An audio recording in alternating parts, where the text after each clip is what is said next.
Chapter 1, The Town and the Perfect Facade.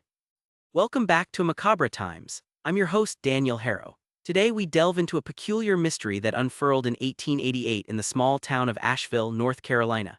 At a glance, Asheville presented an image of tranquility nestled in the Blue Ridge Mountains. It boasted blooming gardens, cobblestone streets, and the haunting strains of beautiful folk melodies drifting through the air.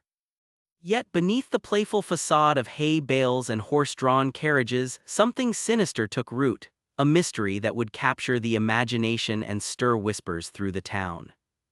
Among the residents was Martha Wilkins, a spirited widow who inherited her late husband's estate, a charming but decrepit old house on Pine Street. Martha was well-liked, known for her whimsical nature and sharp wit. Yet her neighbors noticed she often seemed lost in thought, staring at the trinkets left behind by her husband. Rumors circulated that Martha felt the weight of neglect, with her property slowly crumbling around her, her home once a showpiece, now decaying into obscurity. Martha chose to embrace the silence of her solitude as she combed through the dusty corners of her estate, unearthing memories she would salvage, all while the air thickened with anticipation. The house creaked and groaned, stretching in protest as she walked up the empty staircase. In this palpable silence echoed the sounds of the past, luring her deeper into the lingering shadows. Surrounding Martha were faces woven into the fabric of the community, none more notable than the Harrington family, her closest neighbors. Arthur and Emily Harrington, along with their children, often offered help, appearing almost reverently towards Martha in her hours of need. Every Wednesday they would stop by with baked goods, laughter spilling into the air. However, an unspoken tension vibrated between Martha and the Harringtons, highlighted by furtive glances exchanged when no one else dared to look. Despite enjoying daily life, the Harringtons had once known their fair share of tragedy, losing a son in a tragic accident several years prior that left scars but forged an unyielding bond amongst them. The town watched their quiet struggle. In this idyllic landscape colored by sorrow, glimpses of agitation danced at the edges, unnoticed but potent.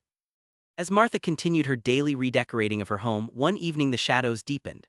A curious scratching noise emerged from the basement, a sound that sent icy tendrils along her spine.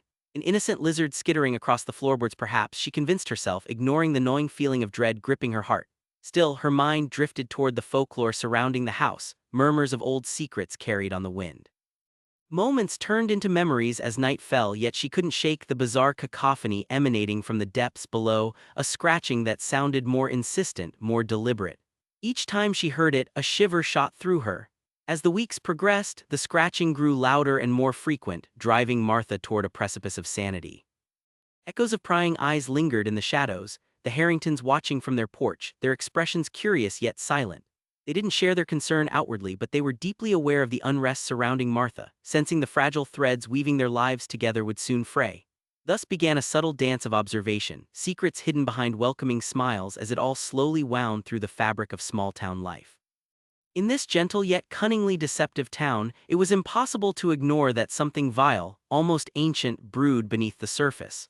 What dark truth erupted under the guise of civilized coexistence? As the scratching persisted, the attic door creaked open wider, inviting the unknown to take its place in this delicate checkered narrative of everyday life. Chapter 2, The Cracks Appear. The scratching persisted as autumn descended upon Asheville, casting the town in a peculiar light tinged with shadows. While the trees released their leaves, leaving behind skeletal branches, Martha tried to ignore the sound that reverberated through her dreams. It had grown from annoyance to a lingering presence gnawing at her thoughts. Perhaps it was a mere figment of her imagination. Could stress create such madness? Yet those evenings spent sifting through memories made her unravel little by little. "I can't keep this up," she finally confided to Emily Harrington one afternoon while they sat on the porch, hand-crocheted coverlets wrapped snugly around them. "Every night the scratching comes back, I hear it creeping up from the basement." Her voice faltered as she took in the mixture of concern and pity in Emily's eyes. "Just an old house settling, I'm sure," Emily replied softly, attempting to quell Martha's anxieties even as her own trepidation grew. The Harrington children, playing nearby, sensed the tension, their laughter faded under the weight of Martha's discomfort. As fall transitioned to winter, the incessant scratching became less of an annoyance and more of an obsession. She found herself checking her basement more frequently. Steeling her resolve one gray afternoon, Martha descended the creaking stairs to confront whatever it was causing unrest. The floor was cool to her bare feet, a haunting chill wrapping around her ankles as she ventured into the dimness, holding a lantern aloft. Amidst scattered debris from her late husband's life, she found the source: dozens of lizards scattered throughout the damp floor. They skittered away in a flurry, vanishing with the click of their tiny limbs. Baffled, Martha had expected more than mere reptiles. Reality became distorted, a sense of apprehension lay thick, yet the fear transformed from what might be lurking beneath the surface to an eerie sense of acknowledgement that she had yet to confront the truth. Returning upstairs, she recounted her alarming revelation to Arthur Harrington that same week. She spoke feverishly about the lizards but was unsure whether to heed them as symbols of deeper issues. Arthur shook his head, his brows knitted. If they're there, then they didn't crawl from nowhere. Something is causing them to gather like that. Shared understanding emerged when Arthur went silent, recalling stories of old, whispers of unexplainable happenings, secrets entwined in the very bones of the town. Just as the Harringtons became invested in Martha's trials, the community too watched her unravel amid the chilling intrusions in her life. They spoke in hushed tones at gatherings, casting glances over their shoulders, fearful of a non-existent monster yet unaware of the truth squirming beneath the surface. In every corner of Asheville, questions sprouted as summer turned to winter. Was someone hiding in the shadows, and did Martha sense something that eluded everyone around her? Paranoia crept into the hearts of all who lived within sight of Martha's domain, drawing neighbors closer yet swiftly disbanding connections forged by warmth and care. Unease lay heavily over the town, buried like a secret beneath the surface, and though Martha attempted to maintain her sense of normalcy, the weight of reality pushed down harder each passing day. It was a breaking point, teetering on the edge between recognition and concealment, of light and darkness. As whispers strengthened, Emily Harrington, her heart aching for their neighbor, began to question what could be lurking deep within the human psyche. The lizards had become symbols meant to unravel the hidden threads binding the town, memories slipping between the fingers of those who were afraid to speak out. With every evening spent in anxious anticipation, the walls of secrecy began to thrum with an energy that left the community anticipating something more than mere whispers. It was a delicate moment, as all morphed in Asheville, hinting that clarity once shrouded might yet prove the harbinger of conflict. Next time we gather closer around this fire, a search for understanding, but will the truth support the flames or extinguish what lies behind the door's quiet gnawing? Chapter 3 The Breaking Point. As winter draped its heavy cloak over Asheville, a restless tension hung in the air, palpable yet ungraspable. February breathed frigid winds that twisted through barren branches, yet the chill of the atmosphere paled in comparison to the unraveling dynamics between neighbors. Martha's home, previously a pillar of joviality, transformed into an abode teetering on the precipice of madness amidst locals who whispered with a mixture of fascination and dread. It was early one crisp morning when the breaking point arrived. A shrill scream pierced the winter air, slicing through the fog enveloping the houses. The town collectively gasped as residents rushed toward the sound, their eyes drawn toward Martha's home where the door stood ajar, shadows dancing violently within. Arthur Harrington was the first to reach the threshold, his heart racing upon seeing Martha, her face pale beneath the weight of despair. I found it," she gasped, her voice trembling as she stepped to the side to reveal the dark basement door cracked wider than usual, yet behind her gaze Arthur saw something unfurling, something deeply unsettling. When Arthur dared to venture below, fear clawed at him, urging him to retreat, yet something worse awaited. This time it was not just lizards. The basement had transformed into a confluence of nature's wrath against human indifference. The ground was scattered with bones, remnants of small animals, aged and long forgotten, straining against the path of decay. Arthur felt his stomach churn as he took in the revelation, a spiral of disgust mixed with horror rapturing through his mind. He turned to Martha with incredulity. "What is this? How did you not notice this?" The accusation sat heavy, but Martha's voice was barely a whisper in return. "I didn't know, I've only ever heard the scratching." She leaned against the wall for support, tears glistening in her eyes. As more onlookers gathered, Emily Harrington arrived, catching only glimpses of the chaotic scene unfolding within. Her heart sank. The close-knit community was beginning to fray.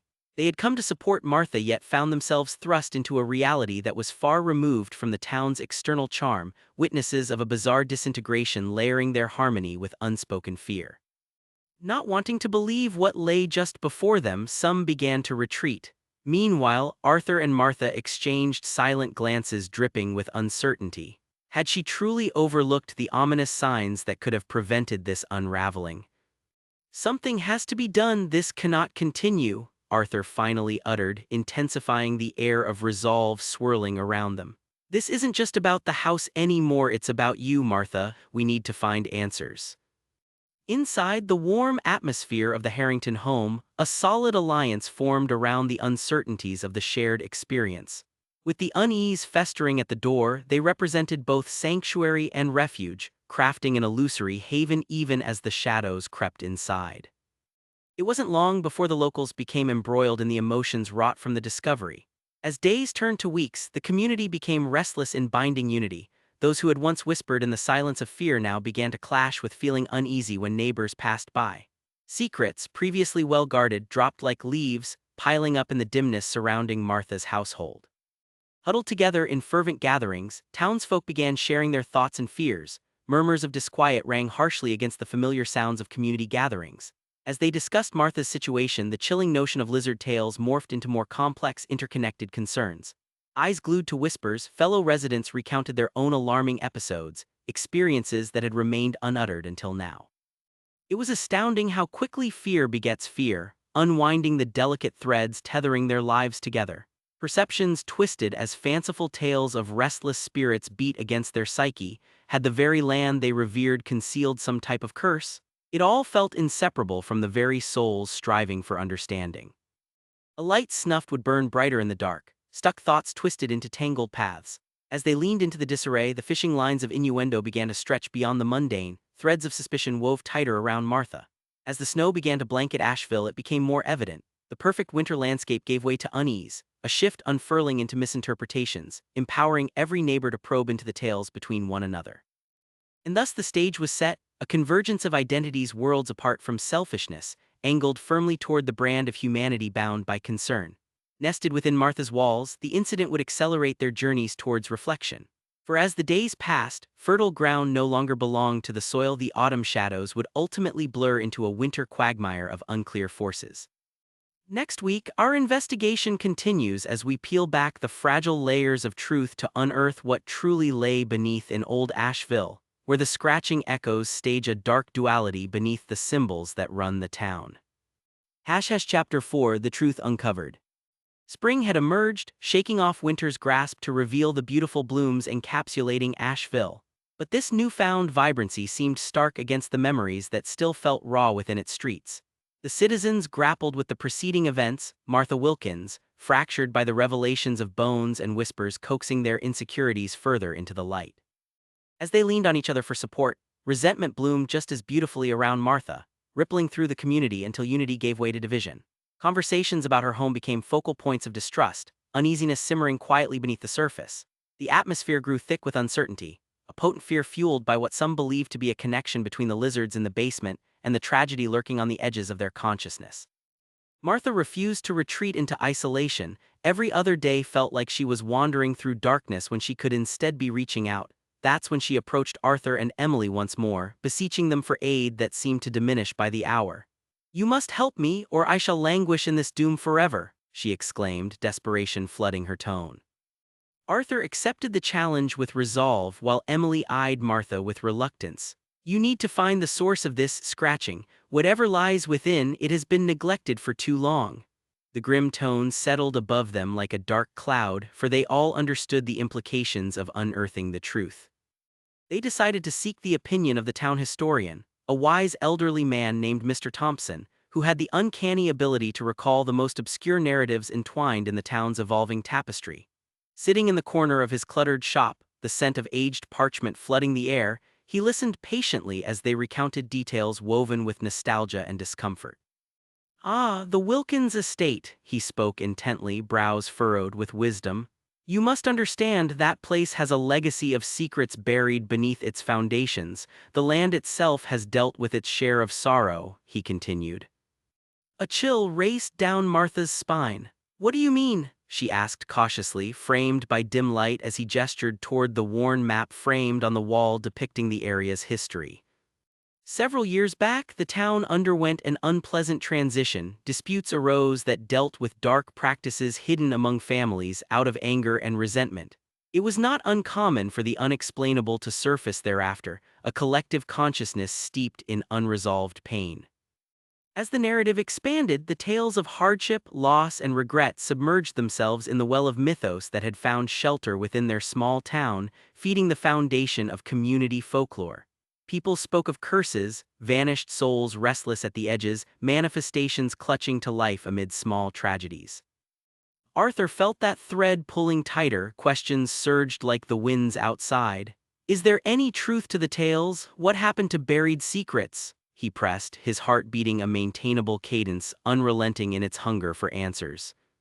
Revisit the past, Mr. Thompson suggested, his voice steady yet frail. Go into the earth, discover the bones. It may unearth not only the truths of your past but release chains binding the present to its mournful history. The path ahead grew murky and dark. As they retraced their steps to Martha's home, a heaviness grew. Families built upon fear stood amidst their fragile personas, an interconnected group woven together at a cost, yet each held their own stories close to heart. Within that weighty silence, nights turned into tormented sleep as Martha thought of the very bones that now united their fates, pooling toward an uncertain fate. For had they awakened something far worse than imagined, or were they simply grappling with the threads of discontent all along? With every revelation swirling in the community, the rats of fear began scuttling freely amid the grounds near Martha's doorstep. A silent accusation tossed like shadows of distrust brightened only by the lantern's light she navigated. As the truth began to unravel, it clung to the fabric of their beings, binding them together like common threads spun from hay. The tales woven would ultimately merge with reality, but would they overcome? Stay close for our next episode, a deep dive into the shadows where neighbors breathe suspicion while truth, more elusive than lizards, beckons them into its world where bones and whispers collide. Chapter 5: The Raid and Reckoning. The air in Asheville grew electric, hovering with anticipation as rumors of Martha Wilkins and her increasingly infamous abode ricocheted through the community. It was incredible how quickly fear wrinkled down cinder block walls and swirled into back alleys, evoking distant memories long buried while hiding the unsettling truths lurking just beyond the horizon. With each passing day, tension unfurled like smoke. Goosebumps rippled across skin like autumn leaves, a reminder that grievances long held might bubble to the surface. Word reached local authorities, prompting a gathering of concerned citizens who deemed it was time to intervene to find out what truly lay beneath the shadows of Martha's world. One gray afternoon, local Sheriff James Hart rode into town, the sound of hooves heralding a new chapter, a moment that would ignite simmering tensions. Rumors had escalated to a boiling point where muscles coiled tight behind stern faces.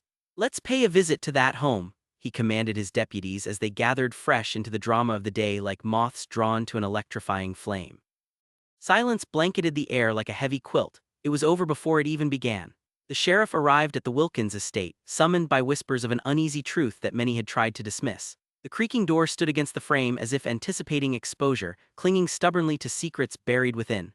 Martha was unsure of how to greet the overwhelming rush of life descending upon her once quiet domain. "Ma'am, we need to speak," Sheriff Hart announced, his voice steady yet imbued with gravity. Within moments of entering, the tensions spiraled into confronting realities. Shadows danced on broken walls, echoes unfamiliar invaded the harmony felt in days gone by. "Do you have lizards in your basement?"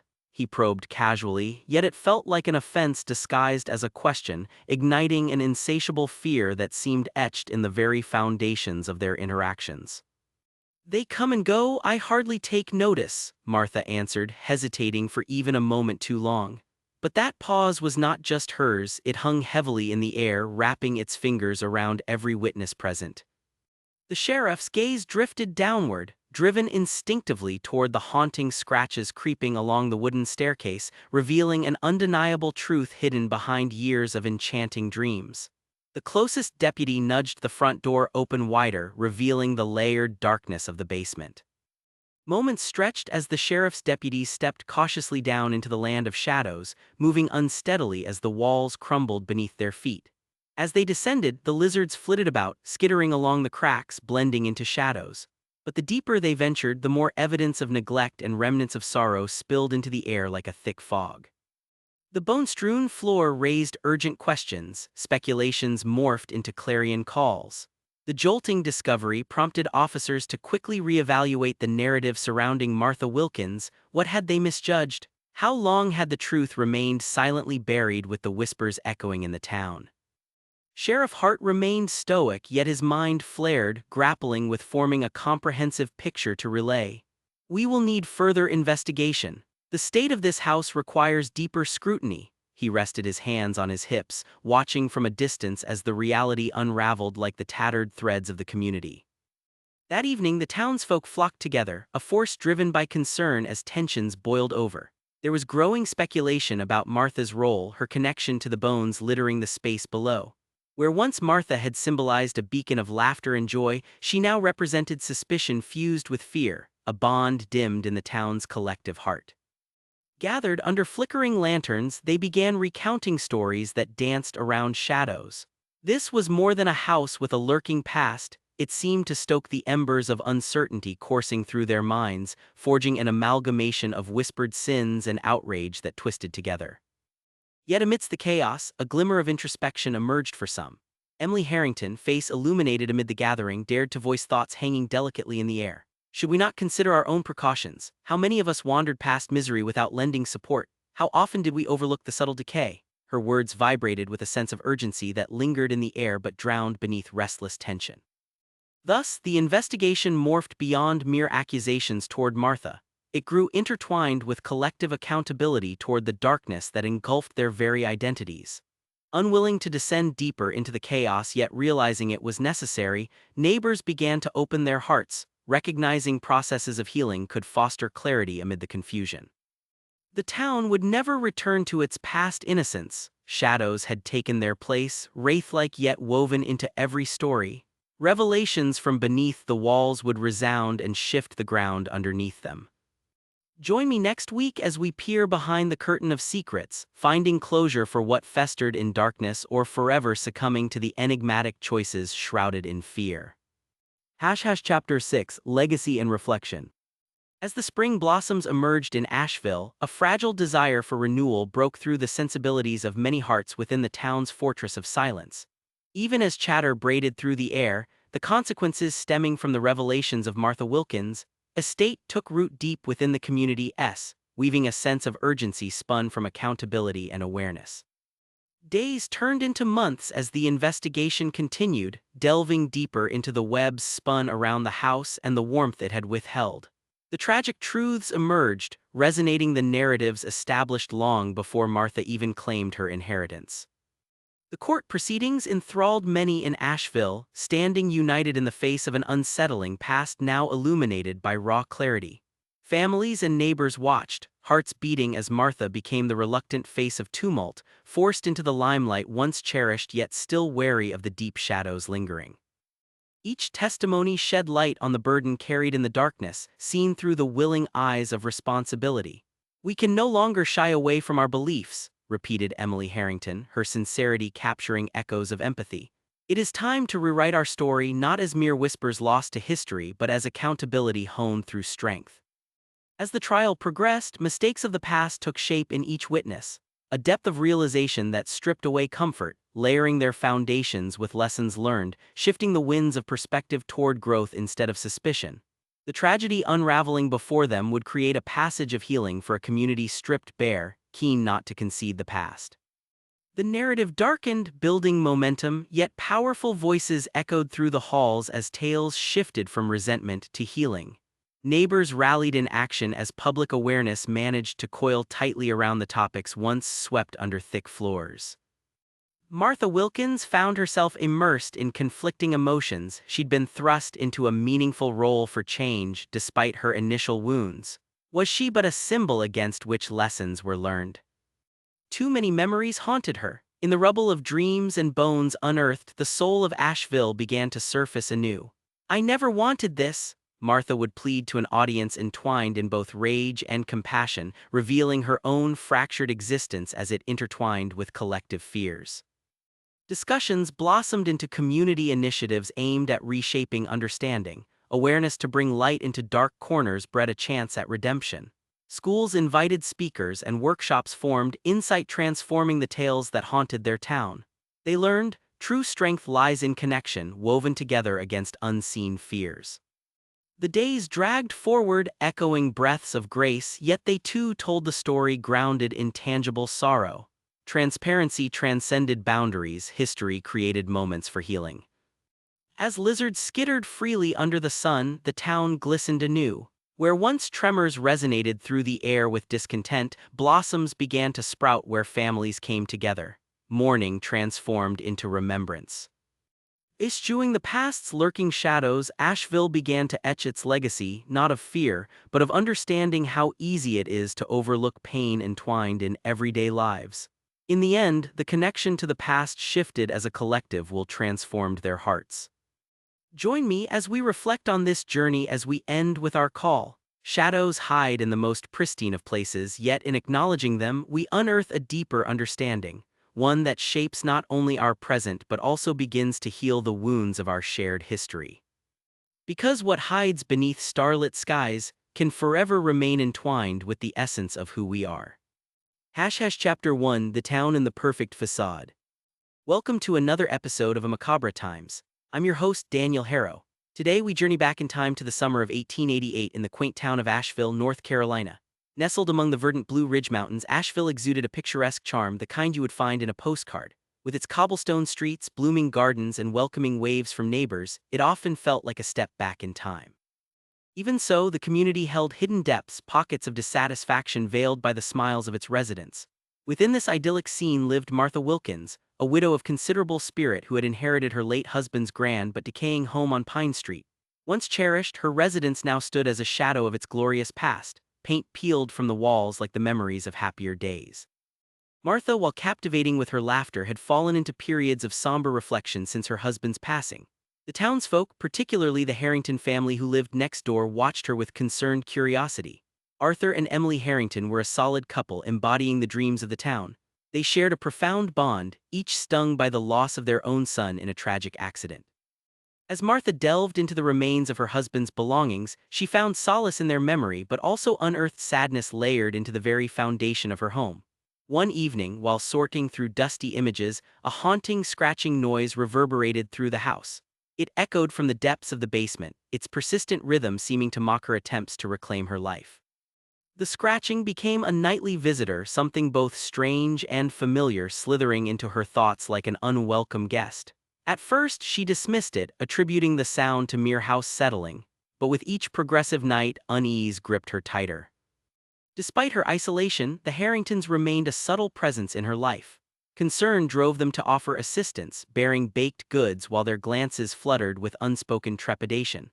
Behind those friendly gestures danced a deeper anxiety, for the noise from Martha's house punctuated the stillness of night, causing minor ripples of fear throughout the neighborhood.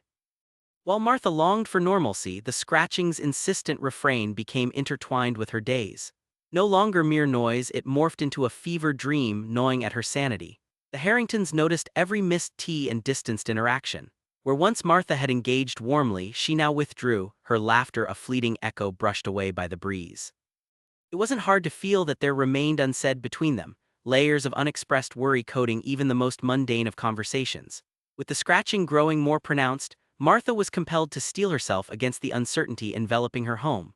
Each creak in the floorboards fed a lingering suspicion that something beyond mere wildlife had taken residence beneath her feet. As the days passed, the aroma of freshly baked goods wafting from her neighbor's home became a bitter reminder of her solitude, gnashing against her heart. And yet, the intrigue surrounding the unseen sparked her curiosity, what lay beneath the facade of her home, hidden from the light of day. As night fell, the shadows thickened in Asheville, and with them lingered unsettling questions that echoed through the minds of the townsfolk.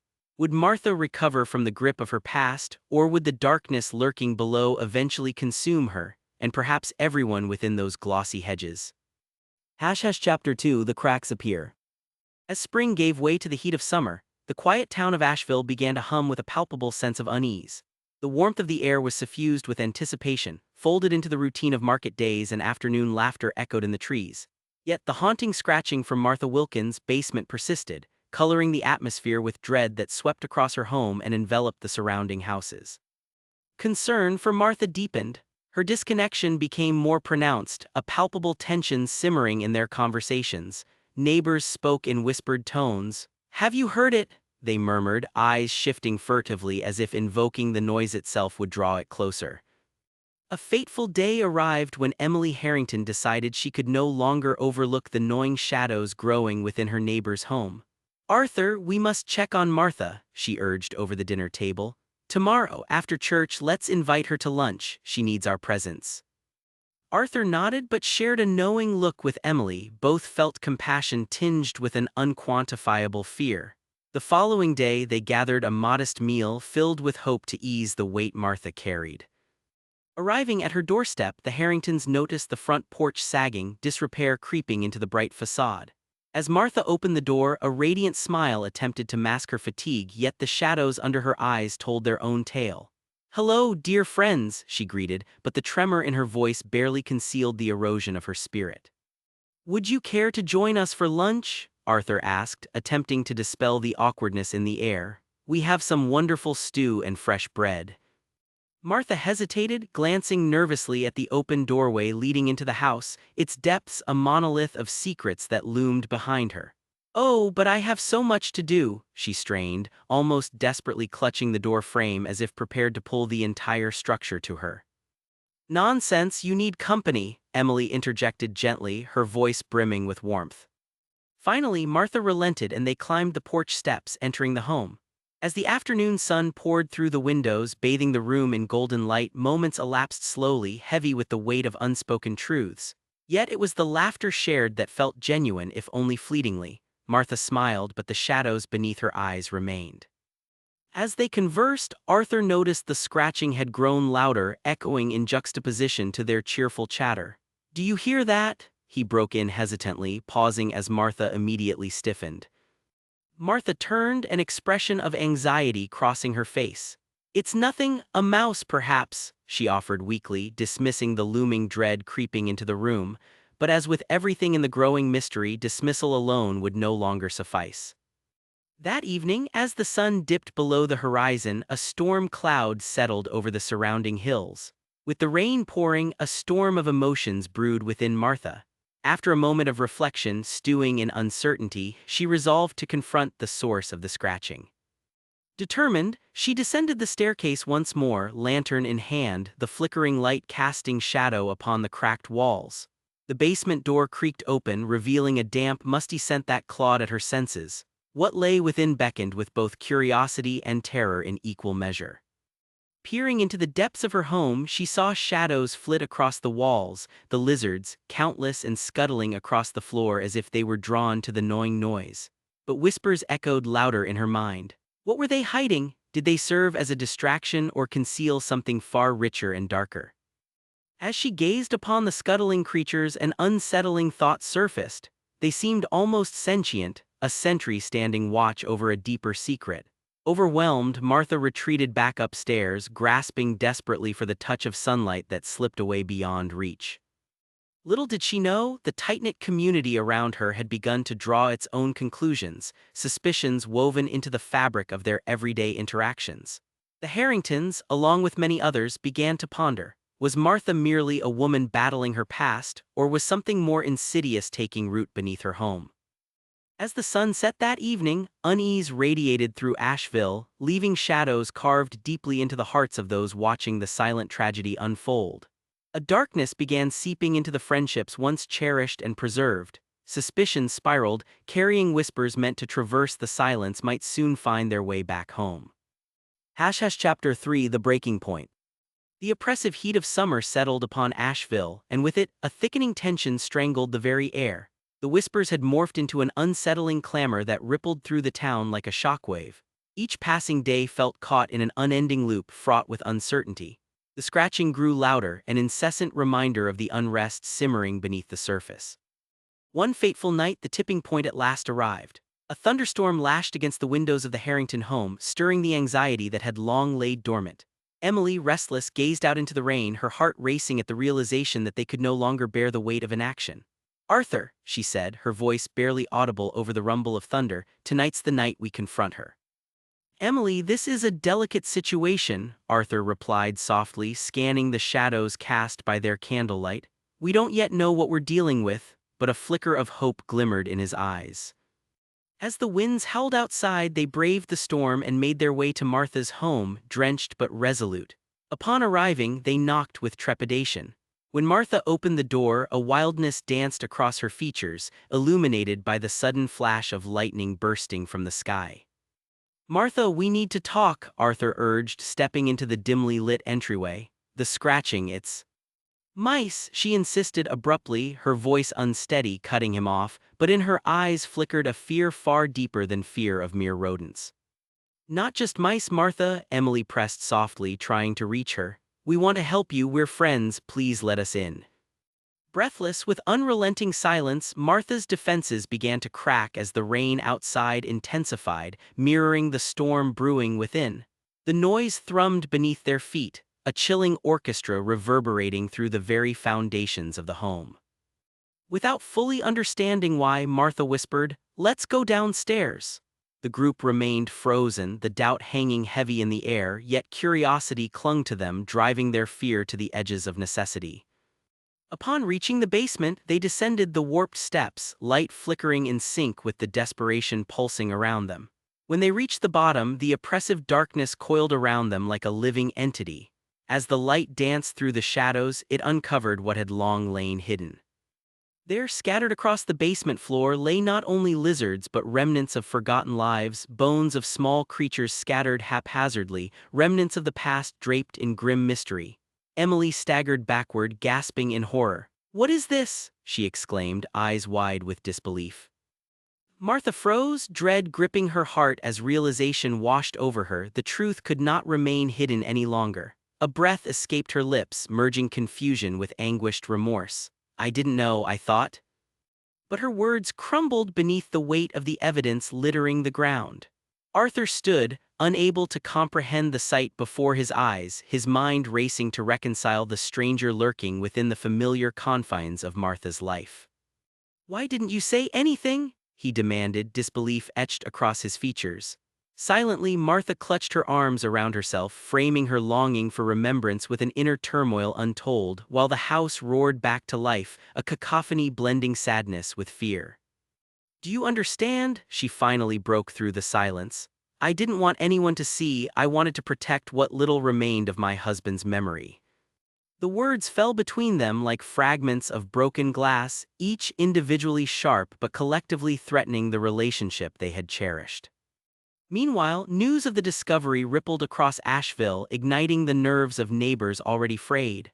Reports spread, fueled by the town's secret history, the collective memory flickering across the faces of worried citizens. Lurking doubts settled over their interactions as relationships spiraled into uncertainty. As the rain poured violently outside, a tempest swirled within the hearts of the townsfolk, and whispers transformed into a cacophony of anxiety. A fear had taken root, its tendrils ensnaring eyes and hearts, turned towards a puzzle begging for resolution. The following day brought with it all too familiar dread threaded through conversations whispered behind closed doors, as the dense reality of darker conflicts loomed heavily over Martha and the community transformed before their eyes. With each passing hour, the gravity of their decisions weighed in. Next week, we will delve deeper as the community unravels at the seams beneath the secrets hidden in Martha's home. The manner in which they respond will take them deeper into the mystery and beyond. Chapter 4: The Truth Uncovered. As the summer sun cast a harsh glare over Asheville, the once vibrant landscape became tainted by the shadows of uncertainty that loomed over the town. The events surrounding Martha Wilkins had transformed innocent curiosity into a raging conflagration of doubt. The gruesome discovery in her basement unraveled a tapestry of histories entwined with anxiety, a state of existential crisis set in motion as citizens began to question the integrity of the very ground they trod upon. Neighborhood discussions turned heated, faces darkened by suspicion as scrutiny turned inward.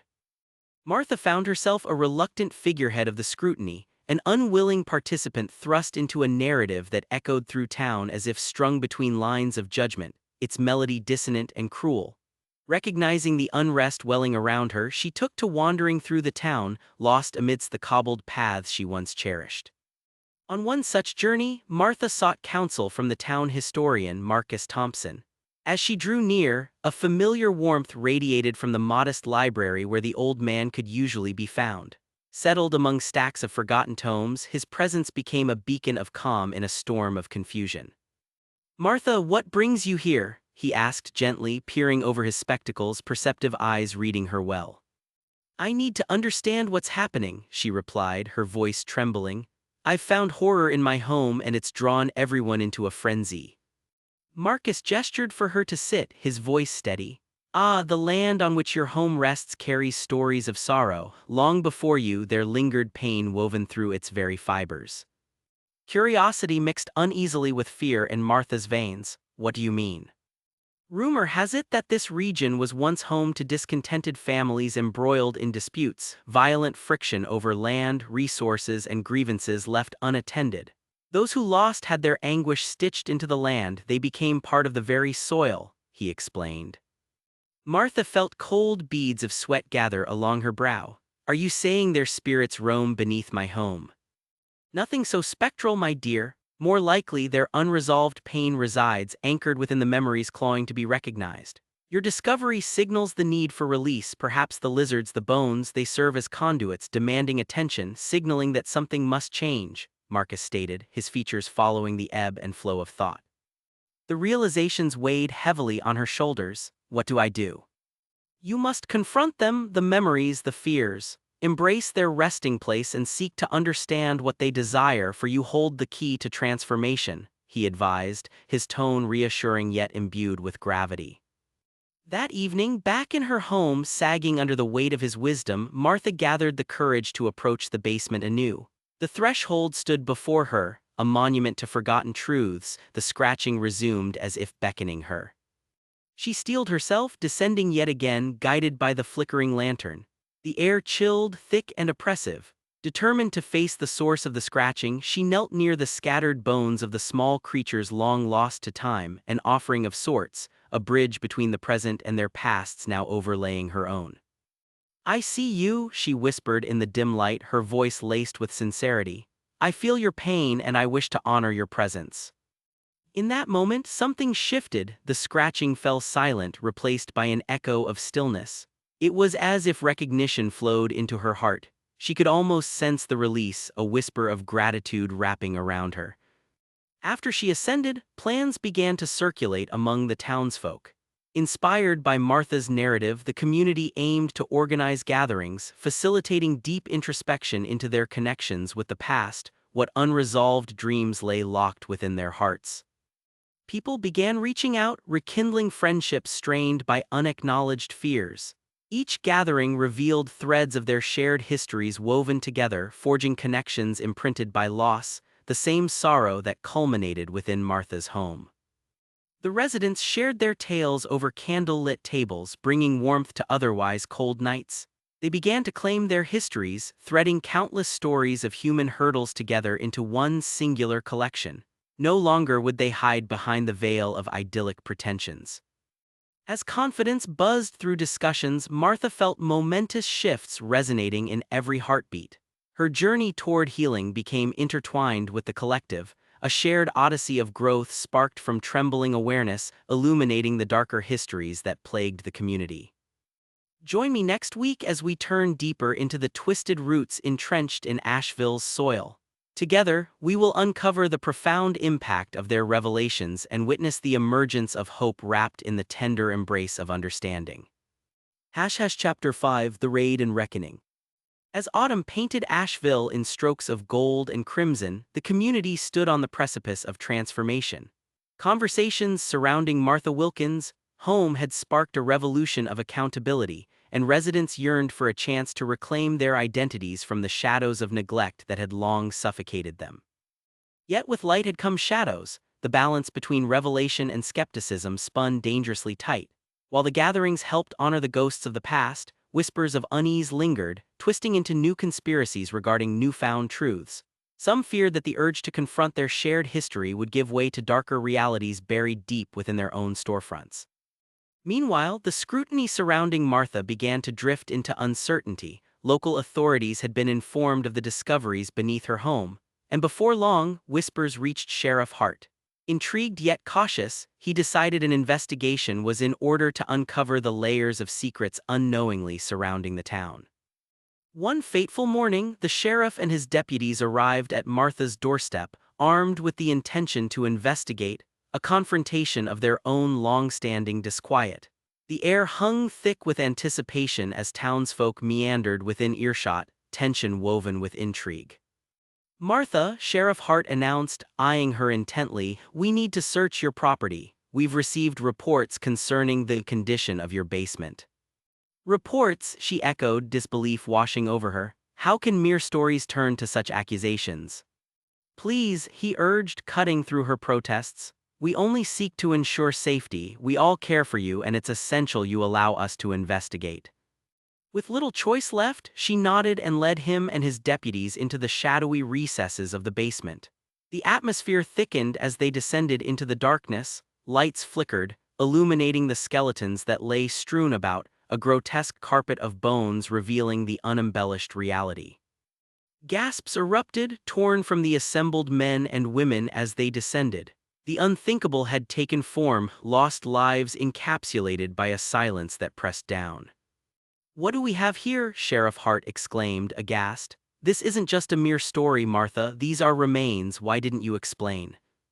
Gone was the veneer of polite disbelief. What long-lurking specter had come to life beneath that home? Martha's resolve crumbled under the weight of routine errors and miscalculations. "I thought they were only lizards," she whispered, her voice drowning in despair.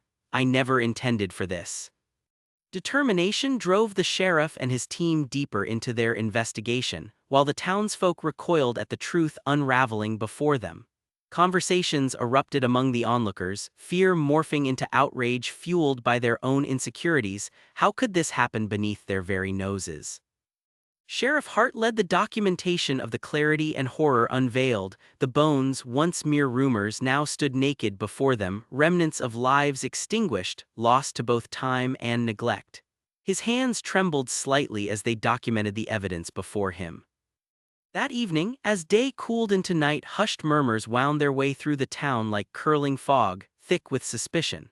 Families convened in tightly knit circles, sharing apprehensions about what lay beyond their doorstep. Was this simply an isolated incident, or were they harboring their own shadows of guilt by failing to intervene? While gatherings meant to uplift turned tense, trust began slipping from the community like falling leaves, replaced by a reality too potent to ignore. "Martha's not alone," someone uttered quietly, their tone edging dangerously close to revelation. "How many lives could have been saved had we been more vigilant?" Thus, the town found itself on the precipice of acknowledgement, a tipping point where issues residing in corners too dark to confront began to emerge. The investigation fueled a longing for transparency amidst the disillusionment, demanding the discovery of the uncomfortable truths long residing between open doors. But as they confronted the weight of silence, lives remained ensnared in the throes of discovery, wrestling with the deeper implications, testing the very dynamics that unified Asheville. Monumental choices loomed on the horizon, demanding resolution entwined with accountability. As whispers of shame stirred the pot, would they rise above it or let the currents pull them under? Join me next time as we uncover the aftereffects of their rediscovery and the choices that push each individual into the wider world beyond their collective consciousness. Chapter 6, Legacy and Reflection. As the leaves turned to hues of amber and crimson, a ripple of transformation swept through Asheville. The fallout from the investigation into Martha Wilkins' home had begun reshaping the very fabric of their community. No longer invisible, buried fears emerged into plain sight, and lingering consequences breathed new life into conversations that sought both healing and resolution. At last, the trial began, unfolding amidst the hushed murmurs of the citizens who gathered to witness the saga of Martha unfold. Martha, once viewed as a symbol of the idyllic, entangled life in Asheville, became the unwilling face of questions surrounding personal responsibility and the collective choices made, choices that both nurtured isolation and allowed neglect to flourish unnoticed. Martha's standing relied swiftly upon a community held captive by the weight of its history. As testimonies were given, residents of Asheville stepped forward, each whispering pieces of their pasts that hadn't seen the light of day. They shared memories of their own uncertainties, of lapses in vigilance while cradling their lives shut against their own frailties. "I never knew," one neighbor began, tears welling in their eyes. I saw shadows across her window but chose to dismiss them rather than reach out. There was no escaping the shared reckoning. Many began questioning their lives in ways they never thought possible, wondering how often they had succumbed to silence while allowing shadows to mark their existence. A consensus formed, collective action loomed on the horizon, urging them toward collective growth and awareness. Dozens rallied in protest, marching with signs bearing messages of support for Martha and calls for community vigilance. "No more silence," shouted city residents as the chant echoed through the streets, an insistent reminder that their collective lives bore interwoven narratives, one that must be tended. The loss of lives and unspoken stories would not be in vain. Each step vibrated with purpose as they sought to usher in a solemn promise that they would nurture the fertile ground of openness and vigilance among themselves, learning to acknowledge the shadows of their days without fear. Martha took a stand amidst the blossoming movement, finding strength in her transformation. The shame that had rooted in her heart yielded to a resilience forged upon connection. Each day emerged with renewed purpose, a choice to confront the broken past of those who came before her, destined to unravel their anguish.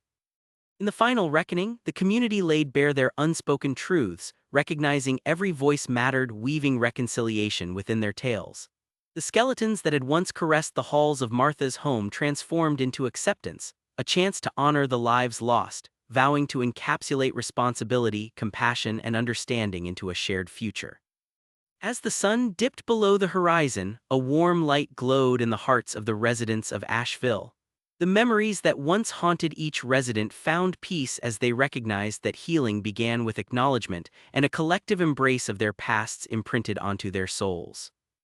This was a village forged anew, not through the guise of a picturesque town but as a closely knit community capable of rising from shadows, confronting truths, and ensuring they would listen closely when someone needed a hand, bridging empathy where bridges had long been broken. Because what hides behind a perfect smile can often lead the way to our shared redemption and understanding of what truly holds a community together. Chapter 1: The Town in the Perfect Facade. Welcome back to another episode of A Macabre Times. I'm your host, Daniel Harrow. Today we journey back to the summer of 1888 in Asheville, North Carolina. At first glance, Asheville seemed like a postcard, cobblestone streets lined with quaint homes, the scent of honeysuckle wafting through the air, and laughter threading its way through the bright laughter of neighbors. Yet beneath this idyllic veneer lingered secrets, shadows that would come to light when circumstances compelled them to do so. Among the townspeople was Martha Wilkins, a widow who had inherited her late husband's estate, a grand but decaying house on Pine Street. Once a centerpiece of garden parties and laughter, her ancestral home now lay in neglect, reflecting the sadness she felt after losing her beloved partner. The townsfolk were familiar with her. Martha was headstrong and spirited, yet whispers of worry began to circulate as she spent her days lost in the memories of her past. Most notably concerned were the Harringtons, her neighbors just a few houses down. Arthur and Emily Harrington, abounding with warmth and generosity, were a staple in the community. Their two children often played with Martha, filling her empty hours with laughter. Yet even they felt the undercurrents of her sorrow, soon noticing the subtle changes unfolding. Martha had always been quick with a laugh, but as the days wore on, her smile dimmed, eyes haunted by loss. As Martha attempted to breathe life back into her home, a persistent scratching sound emerged from the depths of her basement. At first, it was an annoying distraction, one she chalked up to vermin or the creaks of an old house settling. But the noise grew more profound, clawing at her sanity, interrupting her quiet moments of reflection.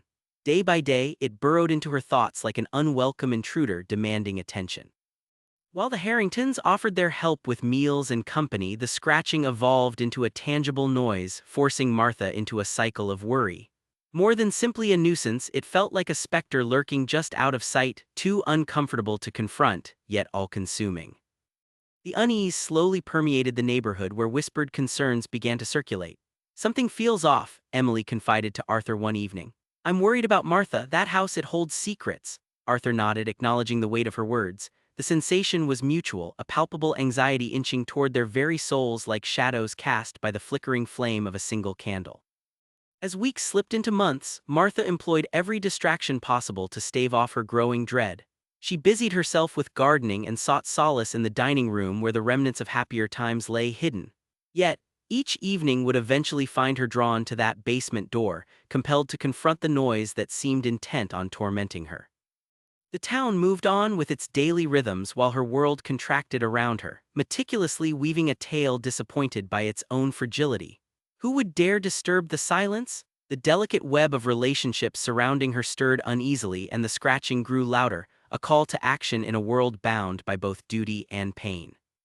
Chapter 2 The Cracks Appear. As the seasons turned, Asheville became a tapestry of rich colors. The warm golden hues of fall filtered through the trees, yet darkness brewed beneath the surface. The scratching had become a constant companion for Martha, an unsettling rhythm echoing through her home, intertwining with the very fabric of her existence. Each evening, while the vibrant sun clocked out for the day, Martha would once again descend into the basement, lantern in hand. She felt trapped by the dread of what lay below, a haunting that promised answers yet held power over her. Each shadow flickered like the memories that had once been bright, growing dimmer with every passing day. But the Harringtons and the folk in the town could not remain oblivious. Their initial concern had morphed into something deeper. Neighbors began to discuss Martha's situation more openly. The children spoke of their experience with her, reminiscing how they used to giggle over stories woven tight with laughter and sunshine, now replaced with whispers of discontent and fear. Emily Harrington decided enough was enough.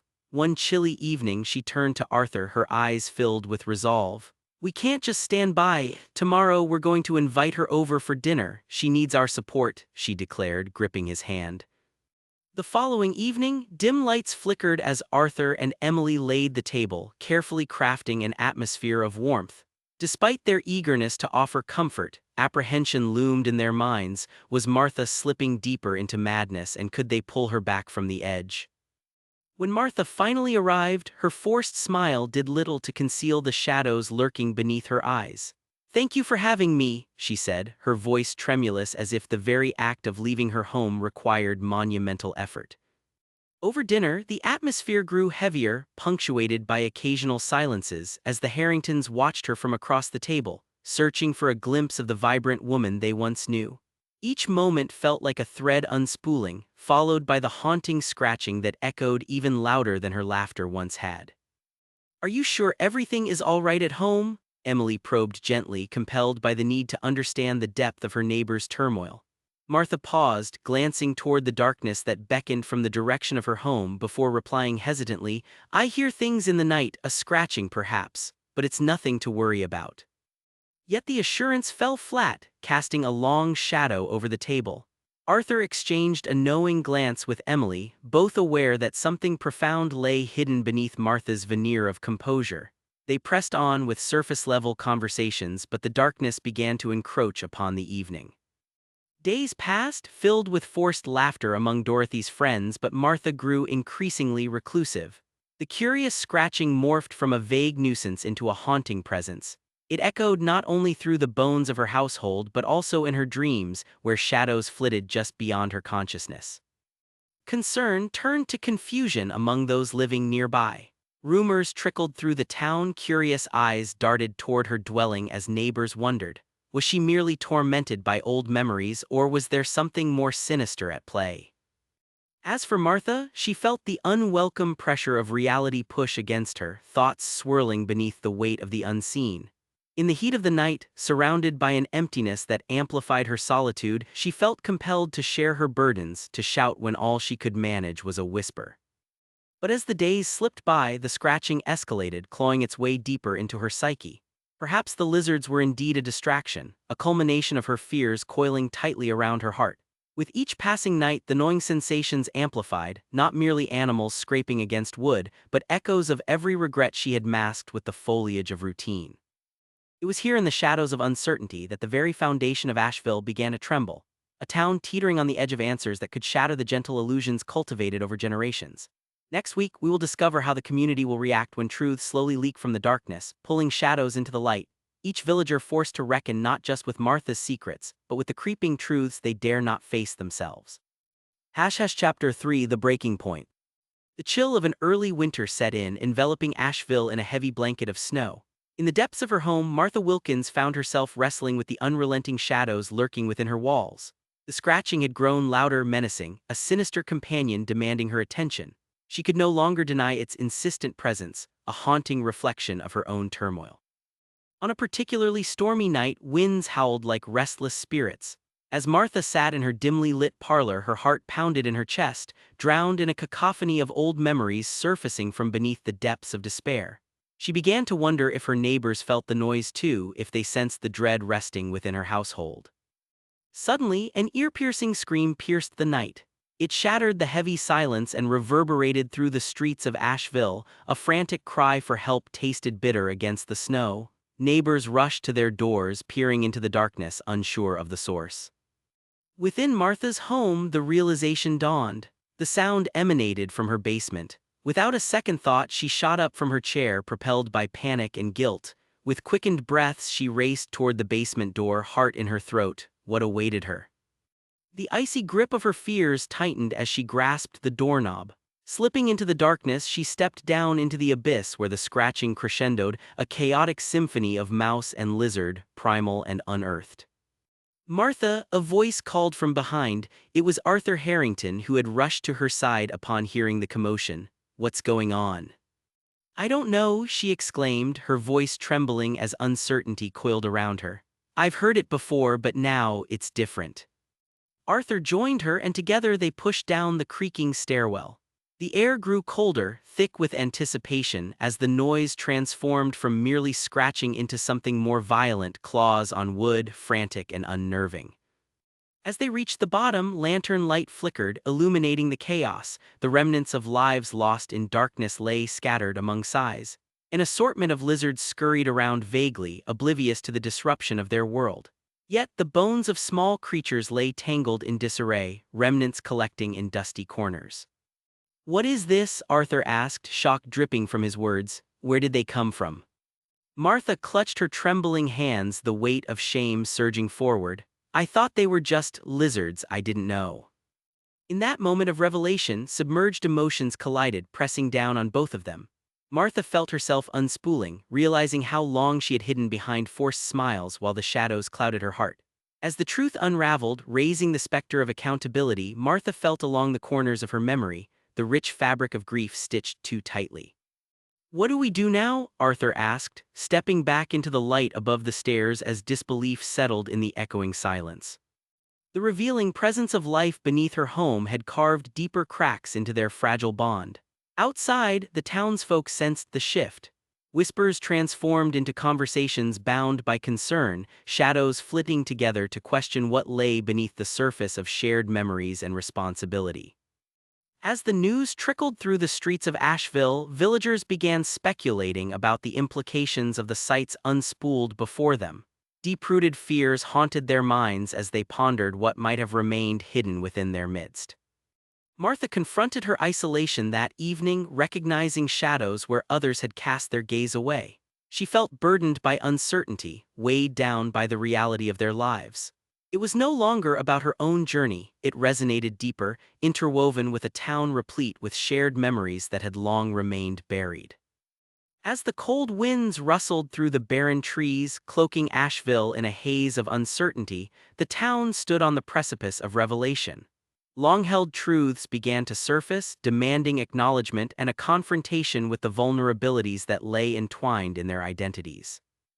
Join me next week as we face the shadows lurking beneath the facade of a town resilient yet frayed, as their intertwined stories urge them toward a reckoning that may illuminate the mysteries hidden in everyday lives.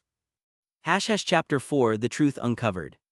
With winter blanketing Asheville in a shroud of white, the atmosphere thickened like the snow that fell silently outside, each flake carrying a weight of history, not of mere weather but of depths concealed beneath the surface. The revelations of the townspeople and Martha's household had initiated a shift toward introspection that demanded unity amid the chaos. As the town braced for an inevitable reckoning, a sense of urgency propelled discussions into action. No longer could they linger in shadows. City residents gathered in small committees, uneasily sifting through memories and fears, examining not just their shifting perspectives but revealing the darker corners they had avoided for too long. Martha sought solace in the ancestral home but felt an unbearable heaviness reside there. As winter's chill reinforced isolation, acknowledgement surged through each gathering, a shared realization that fear had too long binded them to silence. Together, the Harringtons and a coalition of neighbors decided it was time to come forward. They called for a town meeting at the local church, eloquently named St. James, gathering everyone beneath its aged wooden rafters for the purpose of illuminating the darkness hidden amongst their histories. The gathering buzzed with anxious energy, the air stiff with uncertainty tempered by hope. Martha stood among them, finally vulnerable yet determined not to let shadowy whispers define her narrative, one that flowed far deeper than her single story. "It's time we face the truth," she began, her voice soft yet steady, rising like the sun above a snowy horizon. "What I found in my home symbolizes something larger than my solitude. We've faced pain collectively, masked underneath laughter and pretense." A murmur swept through the congregation, heads nodded in silent acknowledgement. Arthur stepped forward with empathy etched in his gaze. "We can't allow these shadows to fester. Let's share our stories, the untold narratives that hold our town together."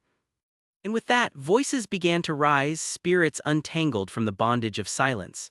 An older gentleman recounted how grief had lingered in his family home, pregnant with secrets never spoken aloud. Others echoed similarly painful tales of loss and neglect, transformed from unspoken wounds into cathartic dialogues. Martha felt the swell of healing buoy her spirits, igniting the flame previously dimmed by isolation. As community tales unfolded, a thread of resilience began to weave its way through them, threading together broken pieces and creating a spectacle of unity. No longer were the bones decorating the basement merely remnants of forgotten lives. They became the catalyst spurring them toward action, awakening a long-buried past, hidden truths yearning for release. The town shifted from quiet ambivalence to collective courage, recognizing the shadows lurking amidst the accounts of heartache. In the following days, neighbors rallied, setting out to confront their histories head-on with renewed vigor. They resolved to reclaim their narratives and learn from the mistakes that had shadowed their lives for years. Asheville transformed from a sleepy town into a cradle of determination that recognized the weight of their past while forging a path toward clarity. As each voice joined the chorus of acceptance, Martha's once empty home filled with purpose, every echo a reminder of solidarity shared under the weight of burden. The revelations brought the community closer than they had thought possible, knitting them together in a tapestry of healing woven from shared acknowledgement. And so we find ourselves poised on the brink of profound change in Asheville, a metamorphosis shaped by the shadows of the past now illuminated by the light of unity. Join me next week as we explore the unfolding repercussions of these discoveries, revealing how they elevate the town from the trivialities of existence and push them toward their identity anew. Chapter 5: The Raid and Reckoning. As the frigid winds of winter battled against the warmth of new beginnings, the community of Asheville emerged from their cocoon, embracing the unknown truths that had brought them together. Spurred by the powerful revelations shared at St. James, they transitioned from mere neighbors into allies bound together by their history, a history marred by loss and regret but ripe with possibilities of healing and redemption. However, with solidarity came vulnerability, and the potential for exposure lay heavy in the air. Sheriff Hart, once an indifferent observer, began to take note of the townspeople's growing fervor. He saw the change rippling through his familiar streets and felt the residual unease tugging at his instincts as he measured how long neglect could persist without consequence. One particularly biting morning, the sheriff decided to visit Martha's estate. It was imperative, he felt, to investigate further. With rumors swirling through the town like flurries in the wind, an official examination was necessary. Armed with deputies and a palpable sense of urgency, Sheriff Hart approached Martha's home. The white snow settled silently against the door as if holding its breath, presenting a false picture of tranquility, yet within the walls trembled with the memory of the past. "Martha," he called gently, seeking her presence, "we've come to discuss the recent events." Martha sensed a mix of anxiety and hope bloom within her, opened the creaking door wider, offering reluctant warmth to the chilly air. "Come in," she said, knowing she could no longer shy away from what had transpired in her home. They descended into the basement where the tale had begun, the very ground that had held the secrets buried in bones and memories. As they stepped into the darkness, the sheriff's lantern illuminated the remnants of lives once lost. "What's that?" one of the deputies murmured, tapering off as the unsettling sight unfolded before them, remnants long buried, now scattered carelessly over the ground. The air thickened, laden with the weight of reality. These are bones," Sheriff Hart stated, the shock echoing in his voice. "What have you done, Martha?" She faltered, drowning in fear. "I didn't know they were there. I thought they were just lizards." The sheriff focused intently on Martha, composed yet deeper questions spiraling. He couldn't grasp how devastation could flourish undetected until it shook their collective souls free from complacency. "Did you realize the implications of what you've allowed to grow within your home?" Hart asked, searching for accountability amid the chaos. Martha felt shame press against her chest, memories of indifference threatening to suffocate her. "It wasn't my intention, it began as mere sounds," she whispered, tears brimming at the corners of her eyes. Before long, word spread across Asheville of the findings unveiled in the inspection. Clusters of townsfolk gathered, uncertainty groaning in the weight of her revelation. An earnest conversation pitted its way around town, resentment eclipsing ties that had kept them in blissful ignorance. In hushed tones, residents speculated about the meaning beneath the circumstances. They had all shared the burden of questioning their own choices, and now they stood on the edge of collective guilt. "Is this happening because we chose not to intervene?" They exchanged uncomfortable glances, thirsting for fragments of clarity amidst the damp unease that settled upon their shoulders. Fear morphed into accountability, threading guilt through their lives as fellow citizens began to voice frailty fostered in ignorance. "No longer can we hide from our past," one resident exclaimed fiercely, invigorated by the notion that they should seek understanding rather than let uncertainty turn to festering malice. A shift surged through Asheville, fueling discussions toward reckoning and a collective willingness to embrace the weight of growing unity amidst this chaos. Martha felt the townsfolk's fear ripple around her, heart pounding, yet something transformative hung in the air as possible redemption crept forward. Join me next time as we lean into the mounting turmoil, discovering how the community reconciles the truths unveiled beneath the layers of their existence. With their collective spirit on the brink, we will witness a metamorphosis that strives for reclamation. Chapter 6 Legacy and Reflection. As winter's hold began to retreat, allowing spring's warmth to inch its way into Asheville, a renewed spirit coursed through the town. Lives lay woven together in a tapestry fortified by shared narratives, bound by recognition of the sometimes ugly truths they had faced collectively. Martha Wilkins stood at the center of this transformation, a bridge between the ghostly remnants of her home and the chance for redemption woven into the shared memories of her community. As the trial unfolded, a palpable optimism resonated through the air, surrounding the residents like a thick fog drawn by the sun's warmth. The courtroom buzzed with anticipation as locals gathered to witness the unfolding of truths, but more importantly, to witness tangible change. Martha would face the reckoning, not only for what she had allowed to fester but as a conduit for a shared journey toward healing. When she stood before the judge, vulnerability transformed into resilience, unveiling the woman she had long hidden behind fear. "I inherited more than an estate," she began, her voice steady. "I inherited a silence that echoed through this community, kept alive by our inaction." With her words, Martha fostered accountable conversations in every corner of the town, igniting hope where shadows had taken residence. Collectively, the townsfolk reassured her the burden would not rest solely on her shoulders. They had all borne witness to indifference, and it was now time to heal. In the months that followed, compassion would guide their actions, as neighbors pledged to remain vigilant for one another. Initiatives arose, support groups, town halls, and communal gatherings grew as they garnered strength from the evidence of resilience already seated within their hearts. Martha's home transformed, shifting toward a community center of sorts, adorned with emotional artifacts meant to remind them of the work they had done together. It was a refuge for discussion, an intertwining of lives dedicated to fostering growth where pain had once held sway.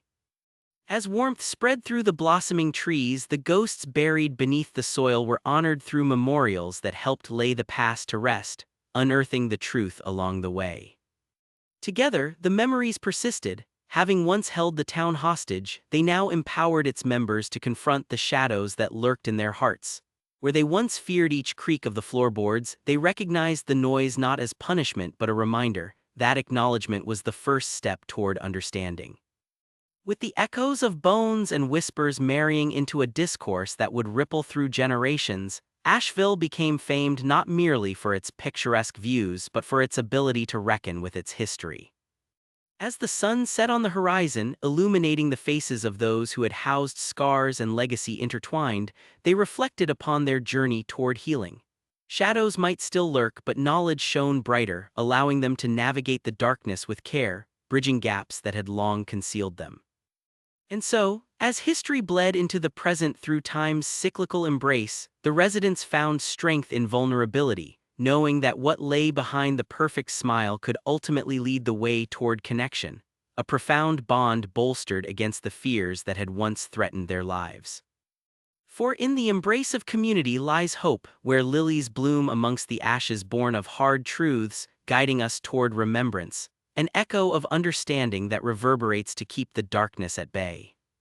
Chapter 1: The Town in the Perfect Facade.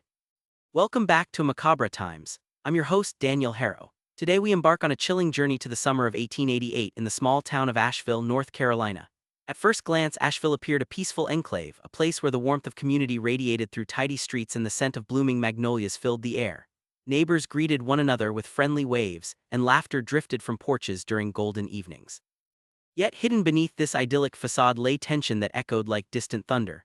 The heart of our tale beats within the home of Martha Wilkins, a widow who had recently inherited a grand but decaying estate on Pine Street, a house steeped in both history and sorrow. While Martha herself was known for her mischievous smile and quick wit, whispers echoed through the town about her increasing isolation since her husband's passing. Among her concerned neighbors were the Harringtons, Arthur and Emily, who often offered their assistance, bringing homemade pies and providing company. Despite their generosity, a veil of shadow drifted between Martha and the Harringtons, an unspoken understanding that something was deeply amiss. Martha attempted to breathe life back into her home, but the oppressive weight of memories clung heavily to her. In the depths of her home, a scratching sound emerged from the basement, initially brushed off as the chittering of mice but growing into a pervasive, steady rhythm that gnawed at her sanity. While the town bustled with summer activities, the scratching echoed in her mind like an insistent whisper, dragging her deeper into a cycle of dread. Her laughter dimmed, the light in her eyes flickering out as her musings turned increasingly toward the unsettling noise that haunted her evenings. The Harringtons, who had once been a source of warmth, now shared concerned glances over fences, their friendly smiles tinged with pity. "Something's not right with her," Arthur admitted to Emily one evening, recounting how he had seen Martha standing alone on her porch, gazing into the twilight as if searching for something lost. As days morphed into nights, Martha decided she would not let the scratching consume her. With a newfound determination, she ventured into the basement to confront whatever lay buried in its depths. Lantern in hand, her heart raced as she creaked open the door, revealing a labyrinth of shadows and secrets aching to be unveiled. In the dank darkness, the scratching grew louder, almost mocking her attempts to reclaim her peace. It beckoned her further down, promising answers but threatening to unveil nightmares lurking just out of sight. Yet the air in the basement hung oppressive, thick with dread and anticipation. As she descended the stairs, little did she know, the townsfolk around her were beginning to paint their own narratives, unaware that the secrets held deep within the foundations of Martha's home would ripple through their lives, uniting them in unexpected ways. Chapter 2: The Cracks Appear. As summer slowly intertwined with the early whispers of autumn, the atmosphere in Asheville shifted. The once vibrant streets now carried a mist of uncertainty, each passing breeze whispering tales of Martha's silence.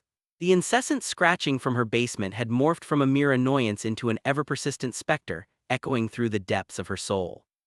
Martha felt her grip on reality slip as she grew increasingly isolated.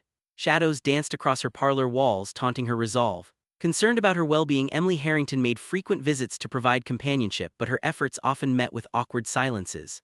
"Martha, are you all right?" she would ask, but Martha's eyes would drift toward the basement, the noise eclipsing every word spoken. "Just an old house settling," Martha would say weakly, yet the lie hung on her tongue like venom. Deep down, she knew it was more. A creeping sense of dread evolved in tandem with the scratching, something drawing her ever closer to a hidden truth. Arthur, burdened by worry, suggested they check on her more thoroughly. "Let's invite her for dinner this week," he proposed to Emily one evening. We can offer her food and a warm conversation, something to draw her out of her solitude. Emily agreed, but as the days turned, the scratching grew louder, almost as if the house itself demanded consideration. I can hear it even in my dreams, Martha confessed one evening at their dinner table, a sense of resignation washing over her. It feels as though something is buried beneath. Their evenings turned into a rotating ritual, words flowing over candles, attempting to peel back layers of Martha's pain. Yet, the lizards scuttling in the corners of her mind only grew louder, each flicker in the dark amplifying her fears. Meanwhile, news diffused throughout Asheville, clouds of gossip swirling around Martha's estate. Townsfolk began exchanging glances laden with concern, their conversations turning into whispers behind closed doors. "Have you heard about Martha? That house of hers, it's strange, isn't it?" The worries fed fears, and soon even those familiar with her past began to withdraw, creating an invisible chasm around her. The very home that had once belonged to her late husband now felt like a prison, its walls closing in as she grappled with ghosts she refused to confront. Then one gray morning, a shattering scream pierced the still air as if the town itself felt the cry reverberating through its very heart. It was Martha. Panic surged through the streets as the neighbors rushed to her door, dread pooling in their hearts. "Martha, are you all right?" Emily shouted as she pushed through the door, only to find her friend standing at the basement's edge, eyes wide and trembling. "The scratching, it's much more than I thought," Martha replied, her voice shattered, steeped in realization. "I fear it holds far too many secrets." In that moment, every ululating fear coiled around Martha, wrapping tighter around her heart. The Harringtons exchanged panicked glances, understanding this was their moment. Martha needed their help. With resolve, they descended into the basement together, steeling themselves for whatever secrets had been left unexamined. As they ventured deeper, the scratching grew louder, an unsettling symphony pushing them towards the very heart of their fears. What awaited them in that dim light would soon chart their course from the innocent semblance of life into a world steeped in histories begging for resolution. Chapter 3: The Breaking Point. The crisp air of October hung heavy with anticipation as Asheville teetered on the edge of discovery.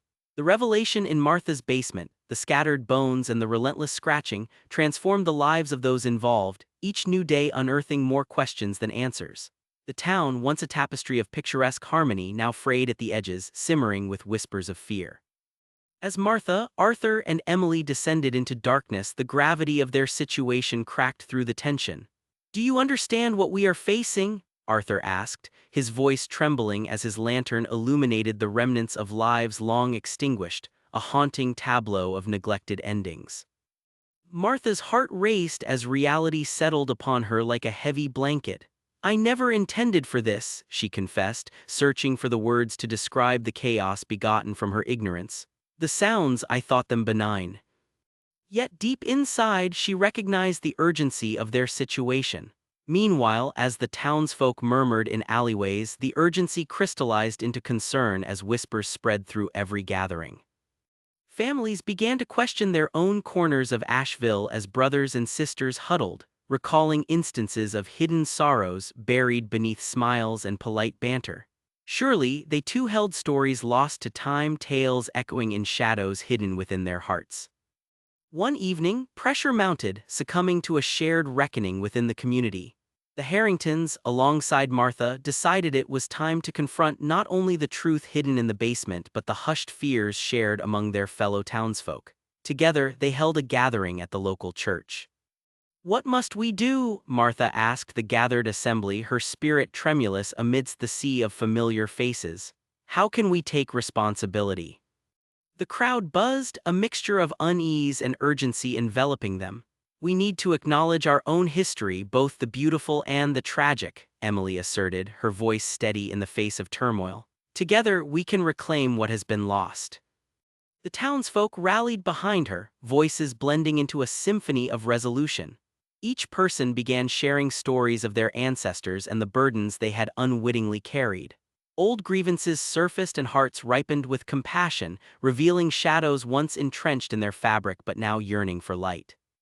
As they spoke, the noise grew almost unbearable. The echo of the past resounded within the walls of the church, charged with the weight of years spent in silence.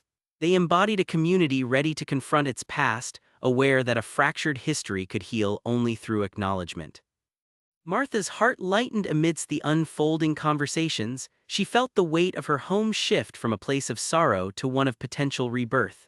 They spoke of restoration, of crafting memorials to honor the lives intertwined with their fates, revitalizing what had long been hidden by shame. The next days became filled with planning, Unity redirecting their shared experience into action. They decided to organize a town-wide event where everyone could come forward and tell their stories, anchoring the community through a renewed sense of purpose. But as the date loomed, Sheriff Hart began to sense lingering doubts. He stood within the office he had dutifully held for years, observing the undercurrents of disbelief still shadowing his neighbors. "We cannot ignore what rests beneath the surface of our own soil," he muttered, grappling with the duality of his duty. And while the meeting approached, apprehensions settled uneasily within. Would the townspeople be ready to confront the darkness veiled within their histories? Soon, Martha, Arthur, Emily, and Sheriff Hart would each play vital roles in unraveling the threads binding them to their shared fate, challenging the bindings of trust and secrecy. With every hand extended among neighbors, the pledge to honor their collective histories hung in the air, a powerful force reaching beyond the cobbled streets of Asheville, a desire to transform fear into resolve destined to illuminate the very path forward. Chapter 4: The Truth Uncovered. As Asheville prepared for the gathering, a tangible sense of anticipation electrified the atmosphere. Friends and neighbors would converge to share their stories, venturing into uncharted territories of vulnerability that lay cloaked beneath their crafted facades. The air was thick with possibilities. Would they embrace the stories that lay slumbering in their hearts or continue dwelling in the shadows? On the designated day, residents filled St. James Church, voices mingling in the vibrant hum of expectation. Martha stood at the front, flanked by the Harringtons, each face illuminated by determination. As she took her place before the congregation, a wave of awe washed over her, so many familiar faces, each holding their own histories close. "Thank you for coming," Martha began, her voice steady yet soft. "Today, we delve into the stories we've long hidden, the burdens long carried. It is time to honor not only those lives taken but to recognize our own roles in the journey of healing." Congregants nodded in affirmation as she spoke, and one by one people began to step forward to share. Farmers spoke of fields once lush that now lay barren from neglect, and families recounted losses marred by tragedy as they fell into silence. The heart of Asheville pulsed with recognition, a heartbeat grounded in their common humanity. As the stories unfolded, emotions stirred in the air, laughter intertwined with sobs, creating a beautiful tapestry of connection. Each testimony resonated, revealing pieces of their shared struggle that had once lain dormant. Yet with each revelation came an awareness that must be faced. Buried pains emerged alongside the shifting tides of remembrance, illuminating shadows across the room. An elderly gentleman, voice trembling with age, recounted a forgotten sibling lost to the ravages of time, people having turned away from acknowledging the sorrow woven within their lineage.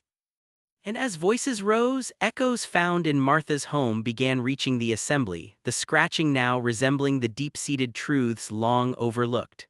The church felt alive, a living repository for collective woes transformed into healing purpose. Sheriff Hart stood at the back, observing with care. He understood now that the very structure of his community had rested upon the tension between silence and acceptance. Seeing his neighbors face struggles head-on ignited a spark in him. Could he, too, bear witness to the truths sought beneath layers of history? "The time has come," he finally interjected, the weight of his words hanging like dew in the crisp air. "We must not just listen but also act. We cannot let our shadows dictate who we are. We owe it to those lost to honor their stories, a reconciliation we must forge together." The hall echoed a collective agreement, resolve swelling amid shared vulnerability. Martha's heart surged with gratitude. Each story shared reinforced a bond laid in raw honesty. She could finally see the darkness recede, uncovering a flicker of hope. The bones that once haunted her now represented a doorway to unity, not just her burden alone but one shared across the town.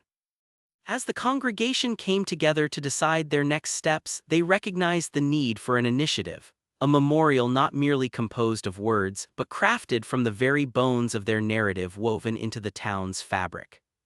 This would not only honor those lives lost but would renew their commitment to accountability, elevating the hidden struggles within the collective psyche. Martha found strength in the communal dialogue, and it glimmered like a night star guiding her through once dark paths. And so, as they took steps toward renewal, the energy surrounding Asheville blossomed with promise. Join me next time as we traverse the landscape of this evolving narrative, revealing the shadows still at play, pressing them to confront what lies beneath the surface of their histories intertwining beneath the sun's light. Chapter 5: The Raid and Reckoning. Winter surrendered to spring, casting off layers of weight that had long dimmed the town of Asheville. Unearthing the dormant resolve of its citizens, hope flourished amidst their newfound commitment to transparency. The initiative they had birthed, a memorial to honor lives lost, brought palpable energy to the streets, yet remnants of uncertainty lingered, proving difficult to erase. As the plans unfolded within the community, they drew the attention of local authorities, particularly Sheriff Hart, who observed the scenes unfolding as a family. Conversations danced apprehensively around the shadows of the past, touching on the bones hidden within Martha's basement. Doubt began to trickle through the hearts of townsfolk. What stays buried makes noise when it becomes too heavy to hold, Hart pondered, recognizing that whispers concerning Martha's estate seemed inescapable. Residents began to speak of it again with renewed hesitation. Driven by an earnest sense of duty, Sheriff Hart decided to conduct a formal investigation of Martha's property to grasp fully the consequences tethered to the event that sparked such visible change in the town. He had a duty to his community, to confront the heartbeat of concern thumping beneath a fragile surface. One crisp morning, the sheriff gathered his deputies, reaching out toward Martha's home, armed with questions and a sense of urgency. Knocking at her door, he stood tall, determined to navigate the thin line between inquiry and compassion. "Martha, we need to talk about the basement," he announced firmly, though with a gentleness that matched the spring light dawning around him. The moment hung suspended in the air, filled with the heavy weight of their shared history. Martha opened the door, hesitant yet resolute. "What is it, Sheriff?" she asked, her voice trembling slightly as anticipation thrummed in her throat. "We need to ensure that we completely understand what lies beneath your home, what those bones represent," Hart replied, hoping to ease any initial panic she harbored.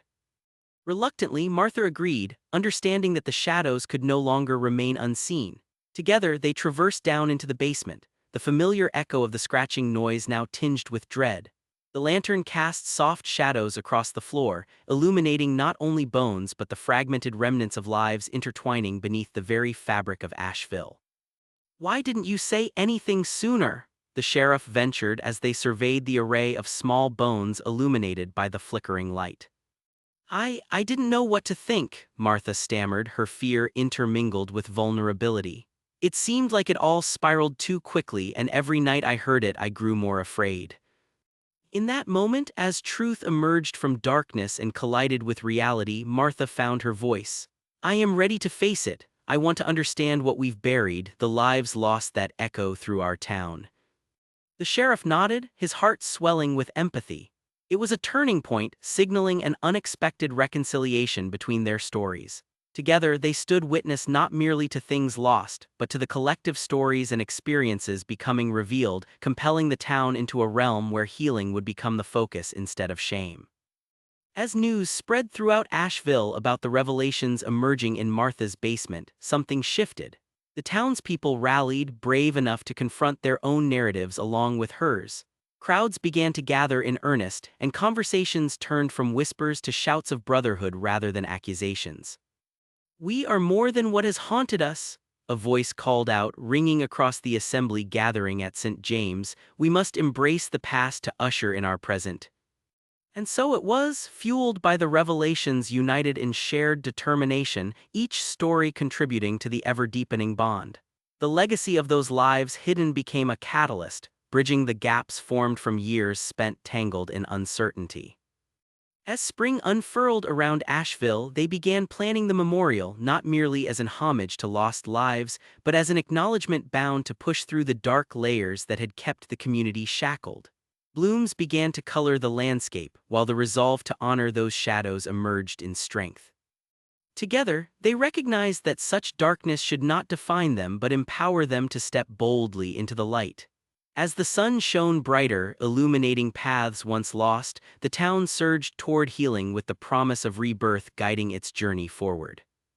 Join me next week as we uncover the boundless potential that emerges as Asheville pulls together to honor the truths they've unveiled. Together, we will tread deeper into their ongoing evolution, exploring how they shape their destinies and the legacies they choose to create. Chapter 6 Legacy and Reflection. As spring burgeoned fully, the essence of renewal filled the air, and the vibrant community of Asheville forged a new path in its legacy, inspired by the stories unearthed in the crumbling home of Martha Wilkins. The transformation was palpable, bursting forth from each neighbor's heart, their moments stitched together by the resolve to confront their past and honor those who had been lost amidst the shadows. The communal memorial took shape within the town square, a life-size tree crafted from reclaimed wood, adorned with the names of those who had been lost, each leaf an emblem of remembrance blossoming anew. When the day of the unveiling arrived, the air shimmered with anticipation, and happiness danced in the eyes of the townsfolk who gathered to witness the fruits of their labor.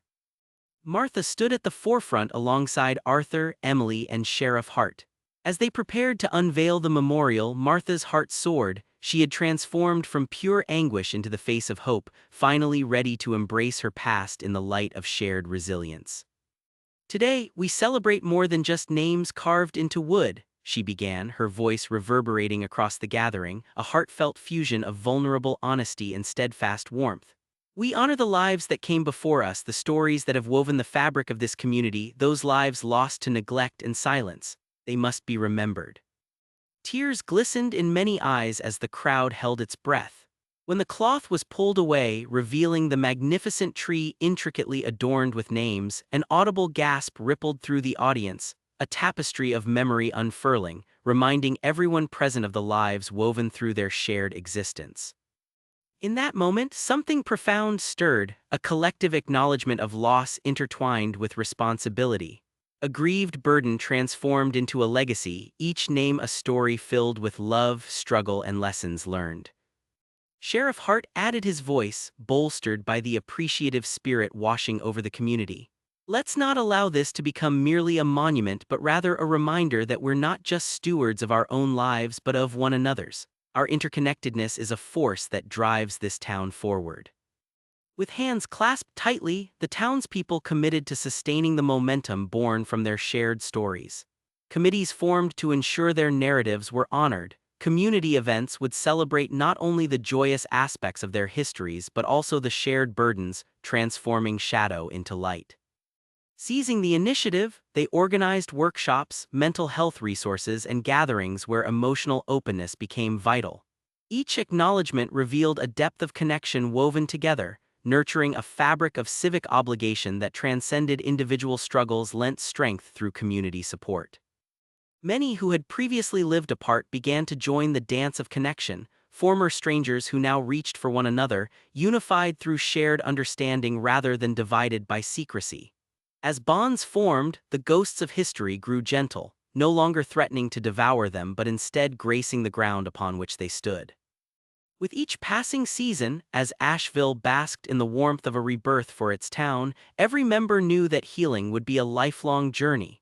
The shadows of the past may still linger in the recesses among the blooming gardens, yet they had created bridges forged from stories illuminating the path ahead. As the branches of the memorial bared their adorned names, Asheville learned that through sharing their burdens, they found empowerment, hope, and growth. In the end, it was through the act of revealing the truth, a commitment to the struggle endured, that the town was reborn and the legacies left behind transformed into threads of unity, woven tightly within the heart of a community daring to face its depths. Because what lies beneath a perfect smile can reshuffle destinies, crafting a renewed vision where healing thrives through connection, illuminating the path ahead for generations to come. Chapter 1 The Town in the Perfect Facade. Welcome back to another episode of Macabre Times. I'm your host, Daniel Harrow. Today we find ourselves in the late summer of 1888 in Asheville, North Carolina, a town that seems to glimmer with life and laughter. Its hilly streets are lined with cozy homes, each draped in blooms of wildflowers and the laughter of children at play. This picturesque facade, however, conceals untold secrets, darker threads woven into the fabric of daily life that many have chosen to overlook. At the heart of today's tale is Martha Wilkins, a widow living in a once grand estate that had belonged to her late husband. The house, while still charming, bore the weight of neglect, and Martha found herself isolated amid its crumbling walls, surrounded by memories that clung to her like shadows. Neighbors could hear the echoes of her laughter from days gone by, but as the weeks passed, Martha retreated further into her solitude. The Harringtons, her next-door neighbors, were particularly attentive to her plight. Arthur and Emily Harrington's children would often ask about Martha, expressing concern over the absence of her familiar warmth. "She used to bake with us," young Clara remarked one afternoon, her cherubic features drawn in worry. "Why doesn't she come out to play?" As the autumn leaves began to flutter down, a gnawing noise started to emerge from beneath Martha's home, the sound of scratching. It began as an annoyance but soon escalated into a haunting presence, one that persisted through the quiet nights and crept into her dreams. Martha reasoned it had to be rodents, but the noise felt more insidious, as if it stirred something deep within her, awakening fears she had suppressed since her husband's passing. Renewed concern among the Harringtons grew palpable. "We should check on her," Emily finally suggested to Arthur one evening, breaking the lull of silence that had settled over their own household. "It's not like her to be so withdrawn." The following evening, they invited Martha over for dinner, bearing the warmth of home-cooked meals, hoping to coax her from her shadows. Yet as she entered their home, Martha's smile felt fragile, almost forced, and every inquiry devolved into silence. "Are you well, Martha?" Emily asked delicately. "We've been worried about you." "Oh, I'm fine, just busy," Martha replied, her eyes betraying a flicker of unease. She quickly diverted the conversation, avoiding mention of the scratching noise that had become an omnipresent reminder of her unraveling thoughts. Days turned into weeks, the seasons shifting, but the noise persisted, working its way into the very fabric of Martha's psyche. She spent her evenings peering out of her window, staring at the Harringtons' home as the sounds crescendoed. With every passing day, the sense of impending dread tightened its grip around her chest. The townspeople began to notice her withdrawal, exchanging glances filled with muted concern. "Have you spoken to Martha? She hasn't been seen in days," one neighbor would remark to another amid the bustle of market days. Little did they know that beneath the smile of their idyllic town lay swirling eddies of fear, begging for release. And so we find ourselves poised on the precipice of uncovering the layers of toxicity wrapped around Martha's life. What shadows lingered beneath that perfect facade? What truths awaited discovery as the scratching roared with insistent urgency, whispering secrets demanding attention? Chapter 2: The Cracks Appear. As the crisp autumn air settled over Asheville, the scratching from Martha Wilkins' basement morphed from a minor irritation into a persistent, haunting presence that clawed at her very psyche. The seasons transitioned into chilling winds and falling leaves, mirroring the chaos swirling within her mind. Martha felt the weight of isolation pressing in on her. She could hardly turn her thoughts to anything else. Each night, the scratching crept closer, filling her dreams with somber shadows and unarticulated fears. "It must be mice," she told herself repeatedly, attempting to dismiss the growing dread that gnawed at her carefully constructed reality. But as Martha turned inward, the Harringtons grew increasingly concerned. "Something's wrong," Emily reiterated one evening as they prepared dinner. "She needs us, Arthur, she needs a friend." Emboldened by growing resolve, the Harringtons decided to visit Martha again. They baked golden brown loaves of bread, the air thick with warmth as they approached her doorstep. Yet when they knocked, silence met them, heavy and oppressive. With a glance at each other, they exchanged resigned shrugs. Regardless of what awaited them beyond the threshold, they had to try. "Martha," Emily called softly, "it's us, Arthur and Emily, may we come in?" At last, the creaking door opened, revealing a wan Martha, a faint smile stretching across her face but lacking warmth. "What brings you here?" she asked, glancing hesitantly toward the shadows of her dimly lit home. "We brought bread. We thought you'd like to join us for dinner," Arthur said, his tone light yet uncertain. "You've not been outside much." "Oh, how kind of you," Martha replied, taking the bread with gratitude, though a flicker of apprehension danced behind her eyes. Within the recesses of her mind, the scratching intensified, intertwining with their presence like a looming specter. Once inside, Martha guided the Harringtons to her dining table, laden with relics of another time, dishes chipped and memories lingered in each corner. As they sat, unease molded into the atmosphere, a thin veil draped over shared stories as Martha's gaze constantly flickered toward the darkened basement door. "Martha, is everything all right?" Emily probed gently, concerned over Martha's evident distraction. Yes, yes, everything is fine," she replied too quickly, the tremor in her voice betraying her. An uncomfortable silence fell over the trio, the scratching penetrating the calm and echoing within her heart. As the meal wore on, the topic swayed toward the mundane gardening tips and local gossip, but the unease never truly vanished. The Harringtons could sense it, a shadow lurking where laughter should thrive. When they finally departed, uncertainty hovered in the air. "She's not fine," Emily said frankly. "We need to dig deeper into what's going on." "I agree," Arthur replied, though he shared a troubling glance as they returned to their cozy home, one garnished with laughter and love. "How can we help Martha when she's so withdrawn?" That very night, the scratching grew louder, a desperate clamor that seemed to drown out the thoughts swirling in her mind. It clawed at the edges of her consciousness, and yet, despite the abject fear, Martha remained paralyzed, tethered to the belief that she could confront it alone. Days turned into weeks, the town's energy shifting as rumors began to busily weave through the cobblestone streets. "Have you heard the tales about Martha?" Neighbors whispered behind lowered voices, cautious glances cast toward her home. And just like that, the delicate balance of life in Asheville teetered. With each passing moment, the fear of the unknown grew, and the walls of isolation pressed tighter around Martha, dimming her spirit and pulling her further into despair. As autumn swept through Asheville as a harbinger of ominous changes, the whisper of the skeletons hidden in her home reached everyone's ears.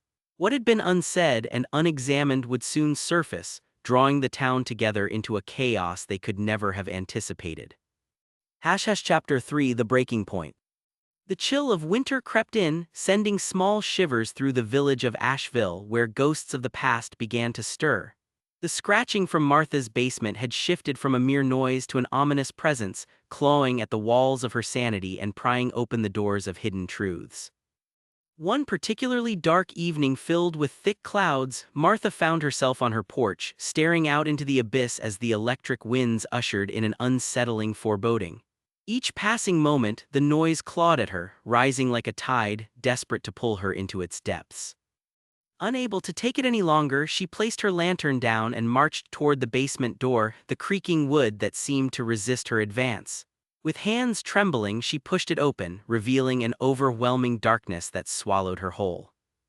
The scratching grew louder, echoing like a primal heartbeat, penetrating the silence of the basement. The very air felt alive with it. "What do you want from me?" she cried aloud, the hysteria clawing at her every thought as her voice morphed into mournful echoes. Suddenly, a voice pierced the darkness. "Martha!" It was a scream laced with urgency, drawing her from her daze. The front door had swung open, revealing Emily Harrington rushing in, her features drawn with worry. "Are you all right?" Martha spun around, the dread tangled in her heart. "The noise, it won't stop," she shouted, surrendering to the chaotic storm raging within her, tears spilling unbidden down her cheeks. "I'm here with you," Emily assured her, stepping into the shadows, the weight of Martha's burden, be it pain, fear, or regret, pressing against her spirit. But even as Emily squeezed her hand, the scratching resumed, transforming like an ancient echo, sentiments buried long ago. "Let's leave this place," Emily urged gently. "You don't have to face this alone." As they ascended the staircase back into the light, Martha felt a tremor of resistance dissolve, a momentary flicker of courage ignited by connection forged in desperation. Yet, as they emerged into the living room, dread washed over them both, the realization that the turmoil brewing beneath the surface extended far beyond the confines of Martha's home. Neighbors gathered in anxious clusters, voices merging into one, a cacophony filled with worry and suspicion as they paused to catch sight of the scene unfolding before them. "Martha, are you all right?" one neighbor called from across the street. "We've been hearing the noise." With each voice calling toward her, the shadows coiled tighter around Martha. "It's just the house," she insisted weakly, but uncertainty hung beneath her words, questioning if she had truly meant them. From that moment, she felt the walls of her world begin to tremble. This was not just about her struggle, but now a fateful thread intertwining through the lives of those around her. The tensions that had lurked beneath their polite conversations began to unfurl. Whispers of shared grief and fear started merging into a potent force. Each household battled its own burdens of neglect, the pressures buried, hidden with shame. The town felt an unsettling tether drawing them closer, igniting their fears but promising possibilities yet to be faced. The night stretched on, but mashed emotions surged through the streets, alive and electric, igniting a very different camaraderie between neighbors as they confronted reality. Where once Martha bore her suffering alone, she found herself cradled in the shared awareness of those around her, a community woven together by acknowledged doubt and growing determination. And so the stage was set. The scratching would no longer haunt her in isolation. As winter's chill seeped deep into their bones, their campaign to confront the unuttered grew stronger, priming hearts for a collective reckoning. Join me next week as we peel back layers of history, revisiting Martha's home while the town struggles to untangle their identities from the roots of their past. Discovery awaits those willing to step forward into the light. Chapter 4: The Truth Uncovered. As winter settled over Asheville, a collective steeling of hearts rippled through the town. The residents, drawn together by shared tension and unspoken fears, began to gather for a meeting, one aimed at confronting the shadows that had woven themselves into the very fabric of their lives. Among them stood Martha, usually so consumed by isolation, at the heart of a gathering that promised transformation. The memories of their past, like dense fog, hovered in the air. She could feel them reaching out, demanding acknowledgement, demanding change. Martha, Arthur Harrington said as the group assembled in the town hall, "Today, we're here to hear your truth, and we want to face it as a community." The air thickened as murmurs of encouragement pressed against Martha's resolve. "It's not just about the scratching, it's about everything we've kept hidden beneath the surface, about the people who have suffered in silence," she spoke, her voice trembling with purpose. As the meeting unfolded, she encouraged others to pull back the layers of their own memories. One by one, neighbors rose to share grievances and sorrows that had been locked away, stitched tightly into the hidden corners of their hearts. An elderly woman spoke of how she had lost her husband to an accident but kept it secret, fearing the pity it would invite. Others recounted tales of disappointment and longing, their words merging into a somber yet freeing melody that filled the room. Martha felt each story weave through her being, as stories of shared suffering merged into a single tapestry, a representation of their collective humanity. "That scratching in my basement symbolizes more than just what remains buried there," she continued. "It reflects our pain, our inability to acknowledge what has plagued our community for too long. We can no longer let fear hold us captive any longer." As murmurs filled the space, Martha's voice rose above them. "Here, together, we can reclaim our truth. Let us honor those voices that once echoed within these walls, those that went silent, all of them longing for recognition." An electric energy thrummed through the crowd, and in that moment the atmosphere shifted. What once seemed like whispers of anguish transformed into a chorus demanding acknowledgement and clarity. Sheriff Hart leaned back against a wall, cognizant of the collective will shaping the future of the town. As he watched the community unite, he recognized an undeniable truth: the power lay within their ability to confront their sorrow together. A conversation erupted, peppered with calls for transformation, ideas blossoming for community initiatives aimed at fostering healing. They pondered establishing a memorial, a tangible representation of the lives woven into their narrative. That night, a glimmer of hope illuminated the darkness of winter's grasp. With each passing moment, the tension released its hold, as every heart in the room rekindled an ember of courage deep within. Together, they promised light where shadows lingered too long. As tales of pain and resilience flowed, a renewed spirit enveloped Asheville, intertwining hope with realization. No longer would they ensconce themselves in silence. Love and camaraderie would push back against the tides of despair. And so they resolved to gather again to solidify their commitment to unity and healing, as those once forgotten beneath the surface began to emerge, shining brightly across the horizon of their intertwined histories. Join me next week as we witness the fruits of their efforts flourish, unraveling the stories that lingered in shadows while pulling them closer into the warmth of shared understanding. Chapter 5 The Raid and Reckoning. As winter finally ebbed, making room for the warmth of spring, a remarkable transformation resonated throughout Asheville. The collaborative effort to confront their painful past had investors rallying together, merging their stories into a collective narrative that promised healing, yet an unyielding tension still flickered beneath the surface. At the heart of it all lay Martha Wilkins, her home a focal point around which the town had revolved. But as energy surged toward the upcoming memorial, whispers fluttered through the cobbled streets. Sheriff Hart sensed unease coiling around them like thick fog. Guilt wove its way through the townspeople's hearts, raising questions about what lay beneath the surface of their existence, a reality they may not have come to terms with yet. Determined, the sheriff decided that he must further investigate the hidden depths of Martha's home. A formal inspection was necessary, if only to quell lingering questions tugging at the fabric of their resilience. As dawn broke on the day of reckoning, Hart gathered his deputies and approached Martha's estate with resolve. They stood before her door, an acorn-sized weight of tension coiled tight around them, the air electric. "Martha, we need to discuss the basement again," Hart began, his voice firm. "We need to ensure everything is in order." Understanding the implications, Martha nodded, walking silently alongside him back to the darkened depths of her home. Each step echoed as they descended, and the weight of history pressed upon them with every creak of the stairs. As the lantern light flickered, illuminating the remnants that lay strewn about the floor, the bones, the evidence of lives lost, an uneasy silence enveloped them. Martha stood frozen.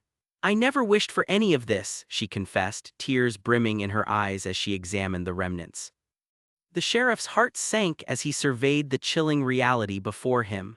"Martha, you realize what this means. We must handle this carefully. We cannot look away from what we've uncovered." In that moment, it became clear that the past would not let itself be forgotten. It could no longer dwell in the shadows unacknowledged.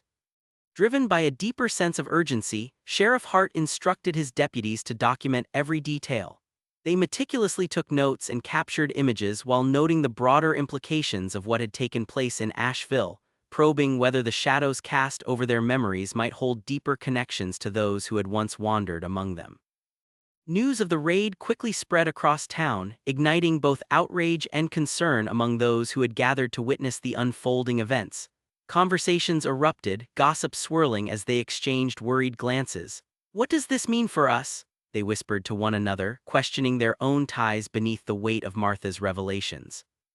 With awareness came the fear of repercussions. It blossomed eerily until it felt almost tangible. Was it enough to address long-held grievances and embrace their past, or had they merely stirred the shadows to an even darker place? Would they be ready when more truths emerged? Amidst the chaos, Emily, Arthur, and Martha came together to forge a shared response. They resolved to unify traffic beneath the signed light of the sheriff's office, a community drawn from the depths of their stories into a singular direction. "What we've unearthed is only the beginning," Martha shared, her voice bolstered by newfound courage. "We raise this up not as a burden but as a beacon of hope to remind us that lost lives deserve recognition. Our journey transcends beyond this moment. We need to approach these shadows not as a punishment but a chance to heal."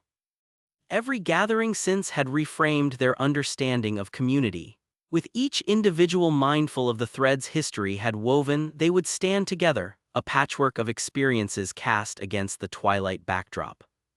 As the lines between the past and present began to weave anew under the veil of vulnerability, the time for confrontation loomed ever closer. Join me next time as we delve deeper into the aftermath of their discoveries, embracing redemption forged from the ashes of secrets revealed. Chapter 6 Legacy and Reflection.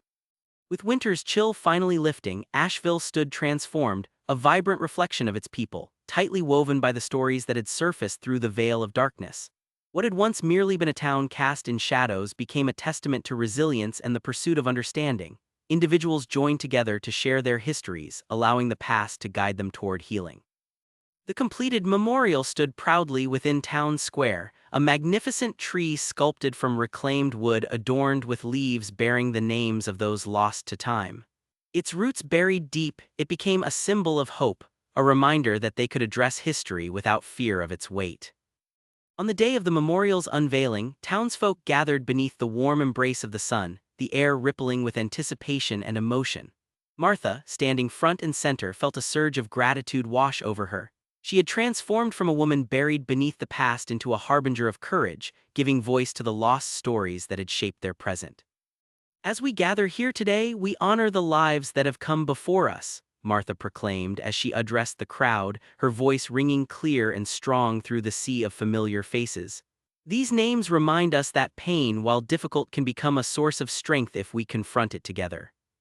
Tears glistened in many eyes as they turned toward the memorial, a physical representation of the ghosts giving shape to their intertwined narratives. The ceremony melded joy and sorrow as people recounted lost memories, weaving shared experiences into the fabric of their connections. Sheriff Hart stepped forward, reflecting upon the unity embodied by the group. It's in our acknowledgement of the past that we transcend beyond it. Let us continue this practice, to hold space for one another's stories, to embrace our histories and learn from the shadows that remind us we are not alone. As the villagers shared stories among themselves, the laughter mingling with heartfelt tributes, Martha grew aware that the shadows once haunting her home had become catalysts for transformation and connection. The town, bound by renewed conviction, dedicated itself to the ongoing journey of understanding. Workshops and dialogues developed, creating spaces where individuals could reach deep within their hearts to find the truths long buried. They acknowledged not only the losses but also the resilience forged through interwoven experiences. By reclaiming space for warmth amid grief, they forged relationships that would endure. As seasons turned, the memorial became an annual gathering, a celebration of life interlaced with remembrance, nurturing growth that exceeded shackles of the past. Neighbors transformed, fear ceding ground to empathy and understanding as they embraced the legacy of their stories together. And beneath the canopy of that grand oak tree, the air grew alive with the spirit of the community, reminding them that healing remained a collective quest forged along the winding paths of their lives. As we bid farewell to Asheville, know that beneath the surface of a picturesque facade lies the power of connectedness. Because what hides behind a perfect smile can lead to the kind of revelations that weave humanity's most profound ties, solidarity born from shared experiences of love, loss, and the journey toward healing. Because what hides behind a perfect smile can lead to the kind of revelations that weave humanity's most profound ties, solidarity born from shared experiences of love, loss, and the journey toward healing.